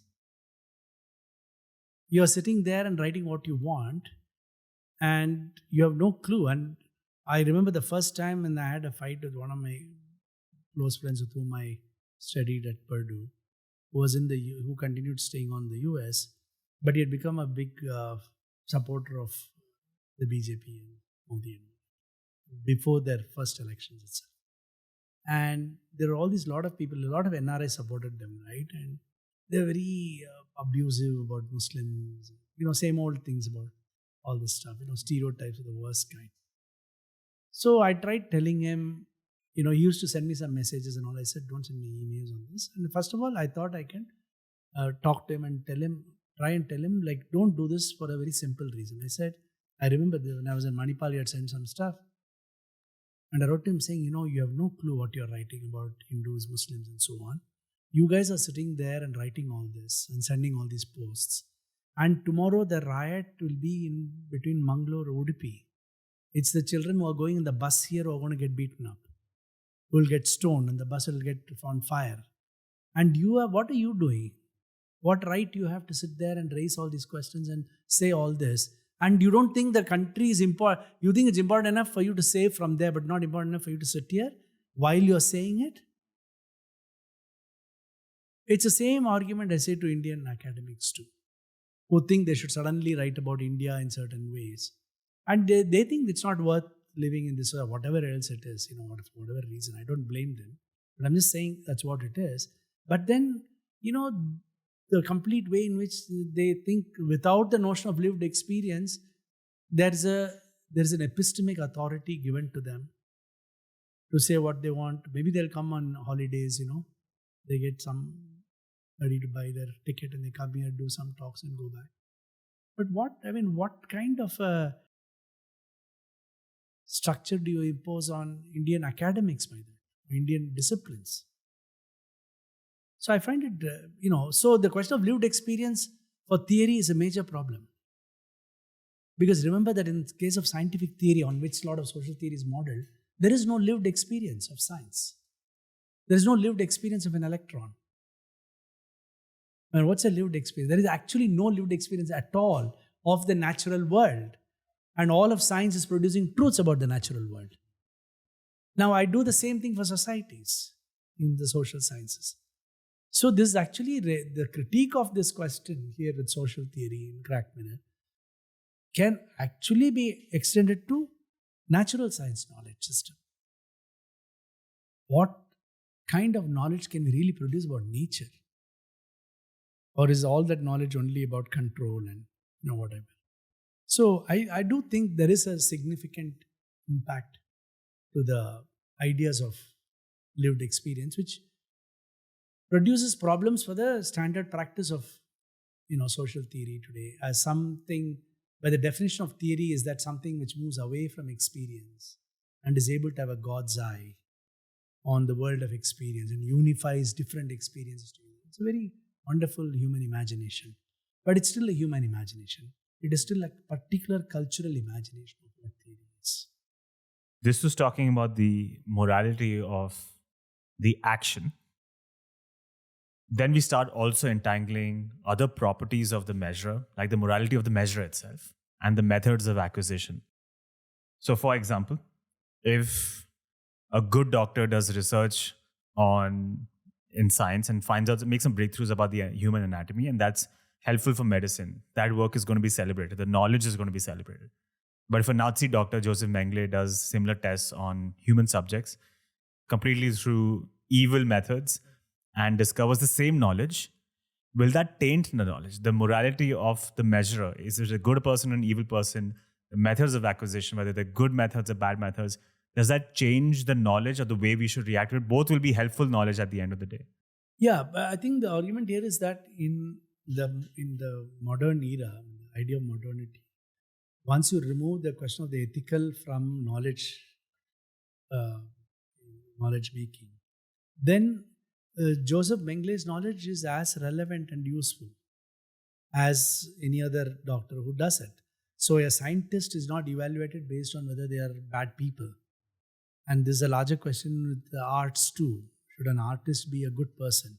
So recently when Alice Munro's thing came about, that whole controversy about it, I did an op-ed for Hindustan Times on that too. Should it be does it diminish our art, the writing? Separate the art from the artist. Yeah, all these are very big. So I do think that the idea of modern science decouples it. In fact, a lot of scientific knowledge has been produced with very dubious people and through dubious means. Oppenheimer is a good example. Many of these cases, examples of a lot of work on race, for example, intelligence, experiment at various levels, and against women. There are so many examples of it from mainstream science, very patriarchal practices. So, but science tends to believe that if you can isolate something called knowledge, then which can, whatever, under certain conditions, then it does not matter. So these are larger questions about the future. How should we envision? Okay, let us say this is the way our world has come to till now, based on these values of knowledge, theory, and so on. The question is, how do you envision the next 50 years, 100 years of production of knowledge? And given the way it is, it's completely out of our hands. It's become something else now. But I'm just saying, ideally, that's the kind of question we would have liked to have posed. What should social theory be alike in the future? What should the task of theory be? Just like what should the task of technologies be? Questions like that. Very important questions. Let's start introducing language into the picture, start dabbling in some philosophy of language as well.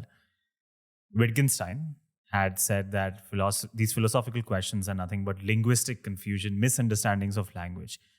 And to an extent, if I have to support Wittgenstein, I see a point in it, because depending on which language I use, some of these questions that we raised about experience can be resolved.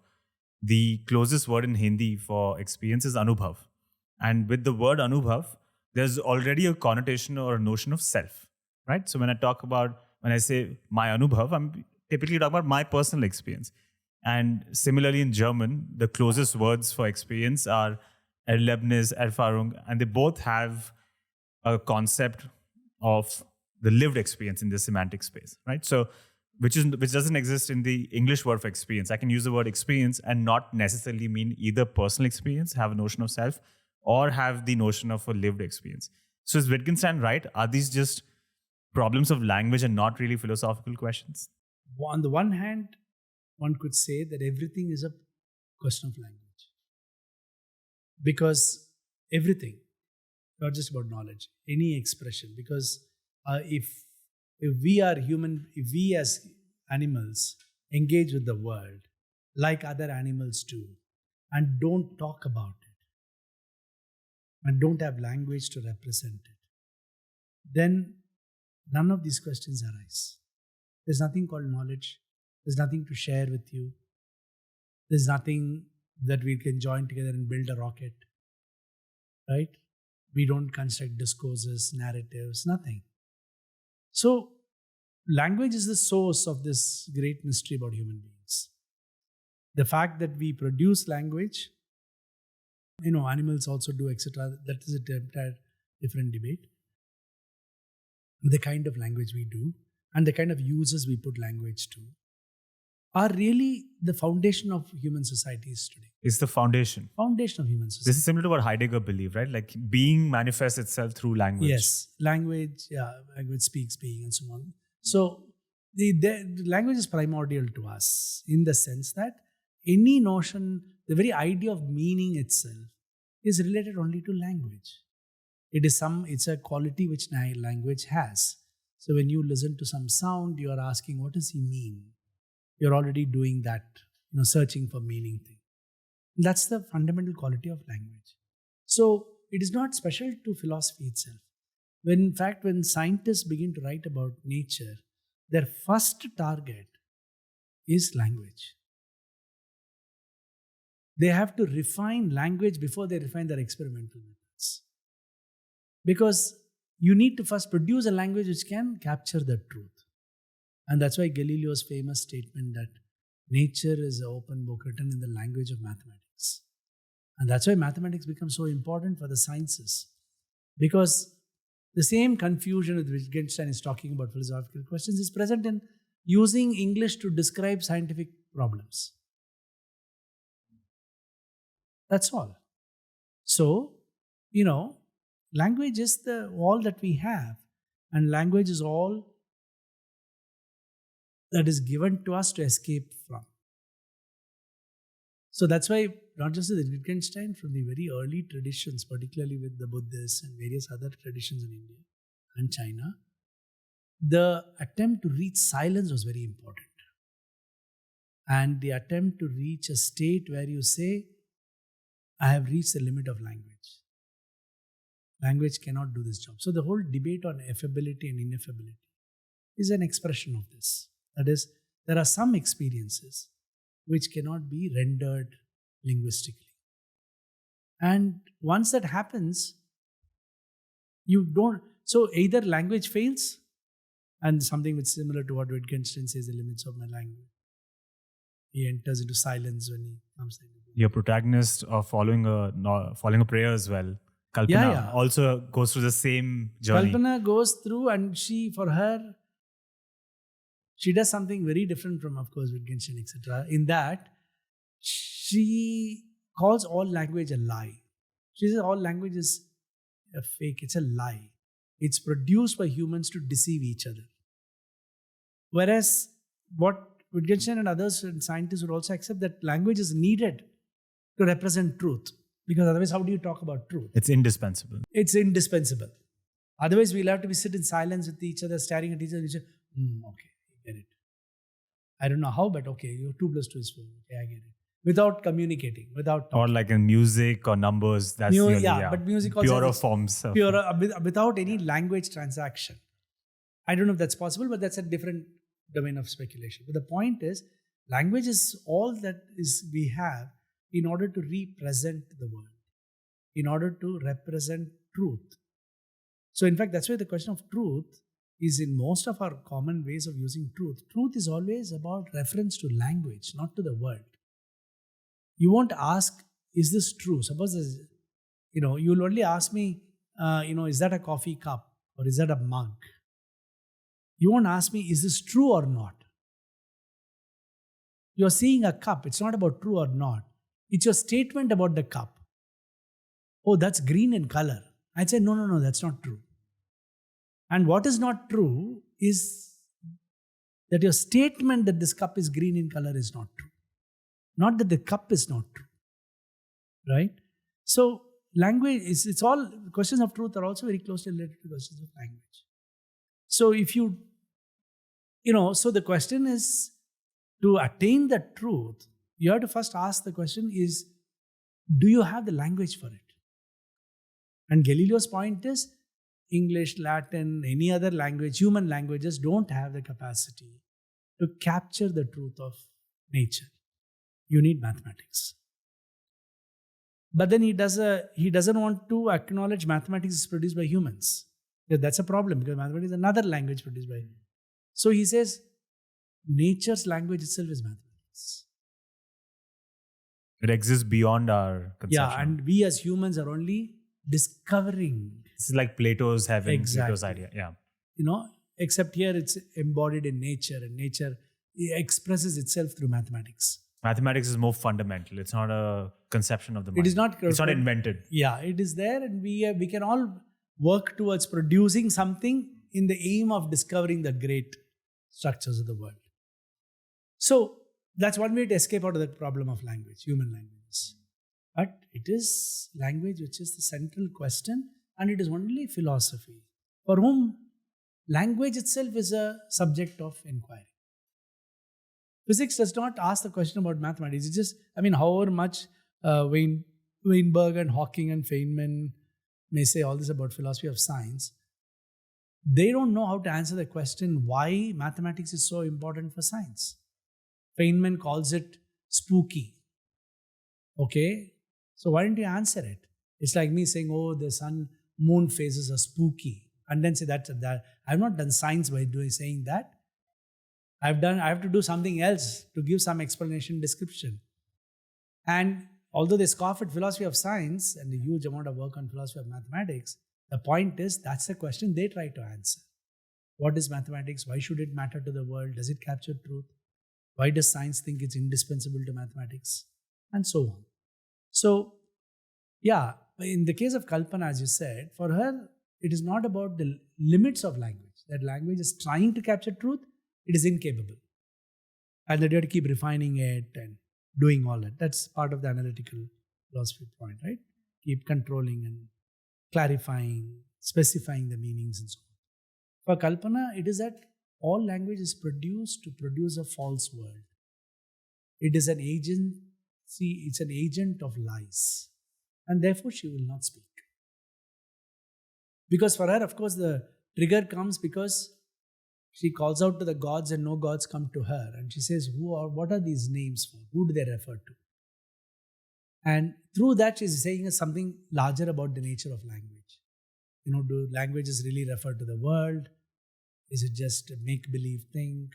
In Tractatus Logico-Philosophicus, Wittgenstein explores the same limitations of language. And he says, language will always be an artificial ceiling that we have created on the extent of our exploration. Any meaningful progress that we can make in these philosophical questions will always be limited by language. So is that true? Are we always bound by the language we're going to use? We'll never be able to supersede it? I'm saying that's true for all human disciplines. Any search for knowledge is bound by language. It's not specific to philosophy. And we're always going to be playing within it. Yeah, even science. Our scientific knowledge today is so deeply constrained by the particular mathematical structures we have today. And if we had a completely different set of mathematical language or another kind of a language, we would be producing a different science. Yeah, the philosophy of math explores this. Yeah, this is a very different science. It's not, that is a fundamental question, way of understanding the world.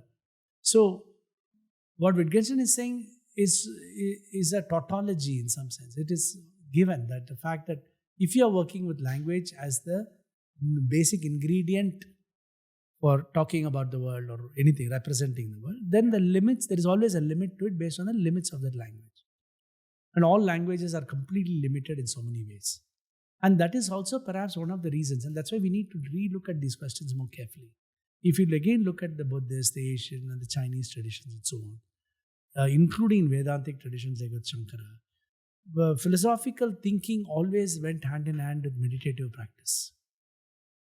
The attempt to unravel, understand, always went more than words alone, more than particular kinds of linguistic structures. This is the ineffable part. That language just cannot... Ineffable, but for somebody like Nyaya, philosophers would not accept the ineffability thesis that if they think it's knowable, then it is verbalizable. It can be written in language. But the question of experience is very important. In fact, one of the most important, worthwhile thing to think through and critically analyze is the Buddhist larger argument that the real function of knowledge. So here we've been talking a lot about knowledge, but we forget the fact that what we call as knowledge is defined by a particular purpose. Like knowledge can be about understanding, knowledge can be about control, etc. For early philosophy like in Buddhism and Sankhya and so on, Sankhya was an atheistic tradition. And even Buddhists largely can be seen as that. The purpose of knowledge was to produce compassion. So knowledge, and to do that, they do extremely complicated logic and epistemology and ontology. You need all of that in order to understand what knowledge is. But the purpose of the knowledge is to produce compassion. So we need to ask that question. I mean, what is the purpose of social theory knowledge? What knowledge, what do we produce in the name of social theory or sociology or of modern science in terms of technologies? What compassion within societies have we produced? What inequalities of the worst kind, which is poverty, lack of water, place to sit, eat, children, malnutrition. 50% of children in India are born stunted. None of this knowledge is supposed to have any function to that. I mean, we are a knowledge society. We invest so much money in producing knowledge. What kind of a knowledge is it? What is that knowledge for? So the purpose defines the nature of that knowledge. So these are very important questions for us to now really think, even in the context of language. And so that's why, can poetry be part of seen as knowledge? In the sociology, in social sciences, this becomes a very important question. Why should language of social sciences mimic certain aspects of scientific writing? Because how do you talk about poverty? Why can't I write a social science text or a theoretical thing or a research paper which talks about the experience of the poor people, the terrible deprivations that they have, their emotions that they have, the dialogue with them, the song they sing? But I have to write it in such a way which is constrained by a particular form of language, numbers, structures, and so on. What is that knowledge for? What are you doing with that knowledge? And that's why this constant struggle between literature and academic writing. Does literature influence our sensitivity to society more than that of these disciplinary texts? Many of them are related to the question of language, of course, fundamentally related. Before we start wrapping up, I also want to talk to you about what we've already alluded to, the hegemony of Western traditions. You've called for the decolonization of science, and you've tried to advocate for Indian traditions like the Nyaya tradition or Mimamsa. I think it would be helpful if we can maybe paint a picture of what are the main tenets or the main pillars of the Nyaya school, for example, and how do they stand in contrast with some of the conventional Western traditions. Now, I'm aware that there's no homogeneous Western tradition. So maybe we can approach it from the way of thinking or the nature of philosophy. What are the big distinctions? And then maybe we can talk about why the Western traditions dominated these. Yeah, the question of decolonization works at different levels. The basic question is, what are our resources? What are our intellectual resources for understanding the world today and for imagining the future? To me, those are the only two meaningful questions. Okay? It's not about the past, it's not about identities, etc. Although in a lot of Western intellectual traditions, the question of identity is very important. When I meet German philosophers and so on, they almost exclusively work on German philosophers. And they are not defensive or apologetic about it. You go meet the British guys, they only talk about their own British philosophers, Wittgenstein, Russell, their own group of people working in Britain. And none of them feel that they have to apologize for it or be qualified, and they don't even call it nationalistic and all. Whereas if any Asian and African even perchance mention somebody, within their social world, they're immediately dubbed as, oh, you're being nationalistic and you're playing identity politics. It's just so absurd. So again, I go back to the one fundamental ethical principle, symmetricity. We have to work from that in order to figure out the next step.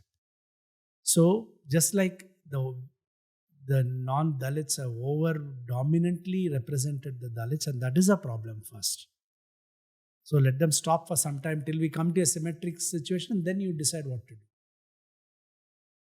Similarly, the West has represented the non-West in such a dominant manner without allowing the non-West to represent the West.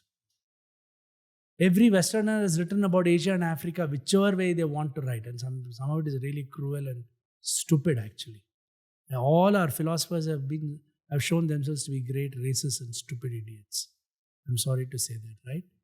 Because, so we have to ask then, why would they be suddenly so matter to you so much now? So the question is, then, should we allow the non-West to represent the West first? Let us reach some kind of a balance, and then we'll sit down and figure out what is what we should be doing. Context is what defines. That's part of the question of lived experience. That's why lived experience can never be objectified, because lived experience captures a context in which an action happens. That particular context, when you go to a restaurant today in Bangalore, sit and eat, you can abstract it out and say, oh, I just look at the plate of something, ragi, mudde or idli you're eating, and describe it. But if you remove the context away, so a lot of theory and abstraction is removing context. But if you insist, no, context is important, then you have to rethink what theory really is. Can't work in isolation. Yeah, you can't just pull that out. You can abstract something which you find is convenient for you to abstract. And abstraction is the fundamental principle of scientific theorizing. Nature is first abstracted into certain models for you to theorize. We do that about society and people, we run into problems. We run into problems even with nature, but this deeper problems. So the question of decolonization here is not about, whether it's India or China. It's about the fact that a small group of people's views about how to understand the present and how to imagine the future have become the de facto model for us to imagine our present and the future. So decolonization is about that. It's not just about the West and East. It's about the dominant, let's say the Sanskritic Brahminical tradition vis-a-vis the non-Brahminical. Same question. That is, whose language, whose vocabulary, whose arguments, whose reason, whose life world have now being used in the name of theory or whatever to make sense of our lives now and our children's lives in the future. And I am saying the reason why people are worried about the decolonization thing is the imagination of these Germans, the French and the British, who produced an Europe which has seen 2 world wars, which has seen the worst kind of racism and so on. For it to be uncritically, unexaminedly accepted as if that is the only language for us to make sense of the world is a fundamental problem. This does not mean that we have very good egalitarian resources in Asia and Africa which will allow you to do that. No. We have to learn a lesson from the Europeans. Europeans don't read others. They read their people. They don't think Gandhi and Ambedkar is important for them. So if you think theirs is a model, then you do that. No, decolonization is a direct logical consequence of that. So decolonization is a form of not just giving voice to those who have not been, whose perspective. So this is not really, as I said, once more to re-emphasize, not just about culture too. It's also about patriarchy. It's about all the invisible majority of citizens in the world, which are women, whose frameworks and languages and vocabulary and concerns and their goals of knowledge have not been part of these knowledge systems. Then why are we so foolishly, without thinking, reproducing it in every classroom in our universities today? What is the point? So decolonization is to challenge that question and look for. So you have to search for it. And when you search for it, to ask, what would the world look like if you had other perspectives and categories by which to look at it?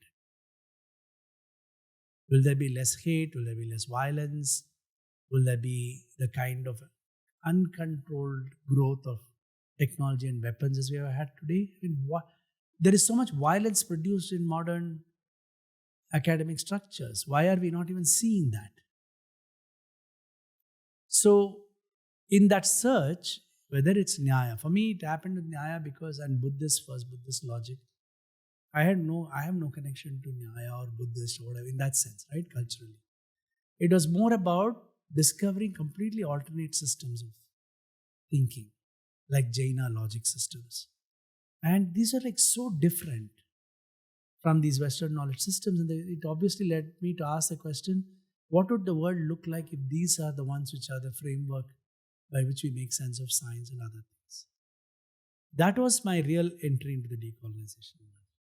And where, again, it's only asking the question, if the voice of the voiceless are used as a framework to understand the world and the nature of society, how will the world look like? So much of economics, so much of our understanding of society is so dominantly influenced by European understanding of individual families, nuclear families, idea of individuals and hyper-individuals, that it acts as if all of us should fall into the same categorization. Why should we?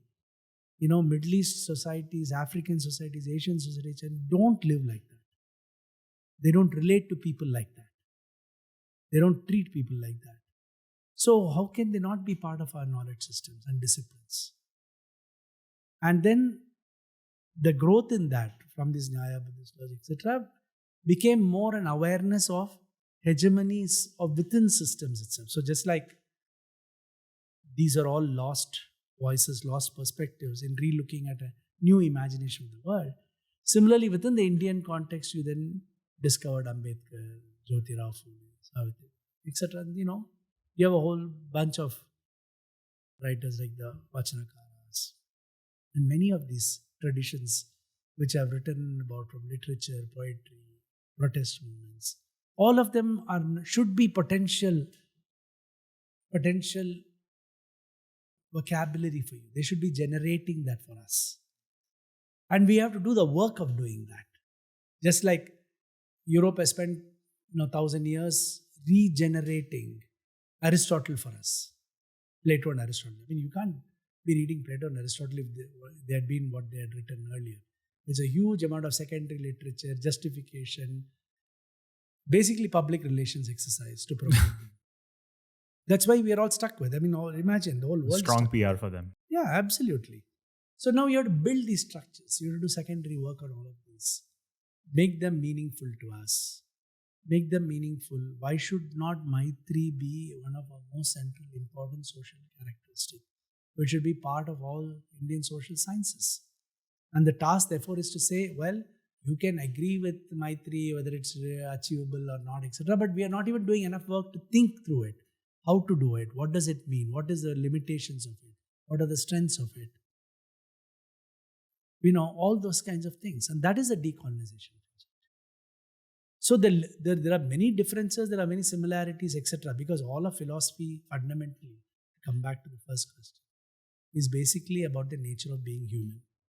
That question is so integral to it. That's what differentiates philosophy from the sciences ultimately. Because sciences, the human is just an outside observer. And your task is just to map this natural world. But for philosophy, even mapping that natural world includes the human subject in the middle of it. You have to take an account of it. You can say they are not important, they are relevant, whatever else it is. You do a Kantian, the Nyaya approach to all of that. Point is, you cannot ignore them. You cannot ignore the meaning of being human, the function of being human. And being human is articulated in so many different cultures, so many different communities, subaltern communities, communities who have been marginalized fully.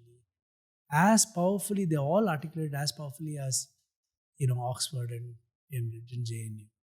So, can we find a way to make them those vocabulary, those experiences, part of a larger global understanding of what our society is and the world is? That is really the core idea. I hope we can. At least the work of people like you is pushing us in the right direction, and there's more and more. Everything changes from this episode onwards. No, definitely. I hope it continues changing. Before we go into the closing questions, I would love to know, what masterpiece do you think I've built? Lego? Oh God. I used to love when I was a kid. You're saying, what is this? Yeah, what does it look like? See, after all these 2 hours of discussion, you really showed me with this one question to be the true idiot that I am. Not at all. Yeah, just one question you just shown the true light of myself. I don't know. Let's see what it looks like. They should squint and see. Oh no, it looks like a gun. A gun? Like this, see? So much violence in all our academic minds and our epistemological thing. This is a gun. Exactly what I was building. You nailed it. And what is this? The ammo for it? Was this a gun?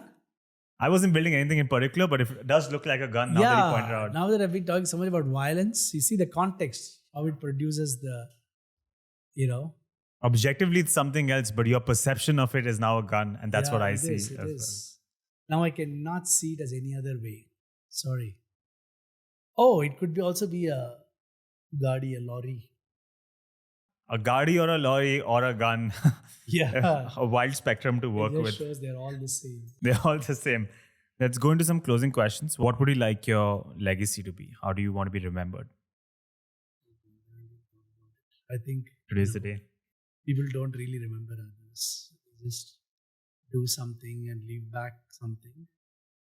And hopefully, what little there is, some people will keep looking at it. But if there is anything, any message at all, I would really think the question of a humane approach to learning and knowledge would be my central goal. That's why I like teaching. I think the point that, people who have knowledge shouldn't let knowledge be a burden and weigh them down. And unless they have laughter and take it lightly. And this question of human respect and dignity, that to me still is the fundamental. How do you integrate learning and teaching, which is basically a hierarchical process? Therefore it is difficult. So how do you integrate that? This basic humane approach. Massively underselling your impact and your contribution. I must say, just in preparation for this conversation, the amount of questions you've raised up in all your work, the work you do with Barefoot Philosophers, the work you've done with all these institutions and launched their philosophy departments, it is monumental, and you're definitely underselling it. Final question. We started with Nietzsche. You said your journey into philosophy started with Nietzsche, so it's only fitting that we also end with Nietzsche. He had once said, to live is to suffer, to survive is to find some meaning in the suffering. So after all these philosophical meanderings, I think it's only fitting that we end with the ultimate philosophical question about the meaning in all of this, about the meaning in all this suffering. What is the meaning of life, Sundar Sarukkai? Yeah, I tell you, good you ended with Nietzsche because, I read Nietzsche when I was a teenager and I stopped reading Nietzsche when I was a teenager. I call Nietzsche a teenager's philosopher. I like, in the sense of a person who can shock the system. It's very nice. I know that there are people who reconstruct Nietzsche and see, I'm really not that interested in that. So I really don't see his skeptical viewpoint. I can understand it. After having come from Berlin the last week, I just came back 2 days.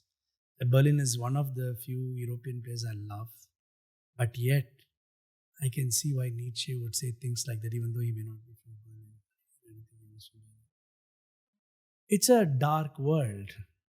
Europe is a dark world. And this is again the point about the decolonization. The world as seen and understood by other cultures are very different. To live is to laugh, is not to suffer. I mean, what he's saying is very different from the Buddhist notion of, suffering and desire and removal of suffering, cessation of suffering. I'm just saying that Yeah, I think live is to be joyful, is to laugh. This is your meaning of life. No, I actually not thought about it as meaning of life. I just think that it's a very meaningful life to lead, is to laugh and no, we can't always laugh all the time, of course, and that's part of making sense of what it means. But that's the spirit by which I think one should look at life, or at least I would like to continue to look at life as a horizon of joy, as a world which opens up with a lot of wonder and joy. And suffering is part of that, but it is not the defining element of To live a meaningful life, it has to have a lot of joy and laughter. I think it can always be a great meaning. yeah. So if people wish to connect with you, find out more about you, read your books, get involved with the Barefoot Philosophers, what is the best way to find you or get involved? Well, I have I think a website, sundarsarukkai.in, I think. Then my email, of course, is there, is sarukkai@gmail.com. And definitely anybody who wants to engage with the world, engage with philosophy. And hopefully, as I said, by April, my new book in philosophy comes out. At least that'll be a testament to what I think my statement on philosophy will finally be done. So, always open to conversations and people coming together to doing something. Like you have given me this great opportunity to share these ideas. So that's a very important form of social, moral action, which hopefully will lead more people to us. Reading this as me giving you an opportunity is the wrong reading, because this has been a privilege for me. We've gone more than 2 hours and it's been a breeze. And I wish we could even talk for 3 or 4 more. Hopefully we'll do a part 2 or part 3 at some point in the future. But sir, thank you so much. This has been an honor and a privilege for me. Thank you. No, thank you so much for making this possible. This is No Time. If you like what you just watched or listened to, then do consider subscribing on YouTube, following on Spotify, or rate 5 stars in Apple Podcasts. This is now my full-time job for a year. And if I can't get this project up and running, I can't pay the bills with this project, then I'll have to shut shop, because unfortunately, I'm not a trust fund baby. I cannot support this lifestyle. So if you think this project has value and deserves to continue, then please consider becoming a member on Patreon. You can join as a YouTube member. You can buy super thanks. You can buy gifts on Instagram Reels. Any contribution will keep this project running. If not through monetary channels, and do consider sharing these episodes, leaving your likes and comments. They all go a really long way. Shows of this nature are not algorithm friendly. It's not considered sexy content. It's not likely to go viral. But I really believe in the power of these stories that are never told, these conversations that are not had because they're not less likely to go viral. So if you really think these conversations are of value, these stories deserve to be told, then please consider sharing these episodes. It really helps push these videos past the barriers that are set by the algorithm, and also past all this AI junk that's coming on YouTube these days. For other forms of love and support, you can follow this channel on Instagram or Twitter, or follow me personally.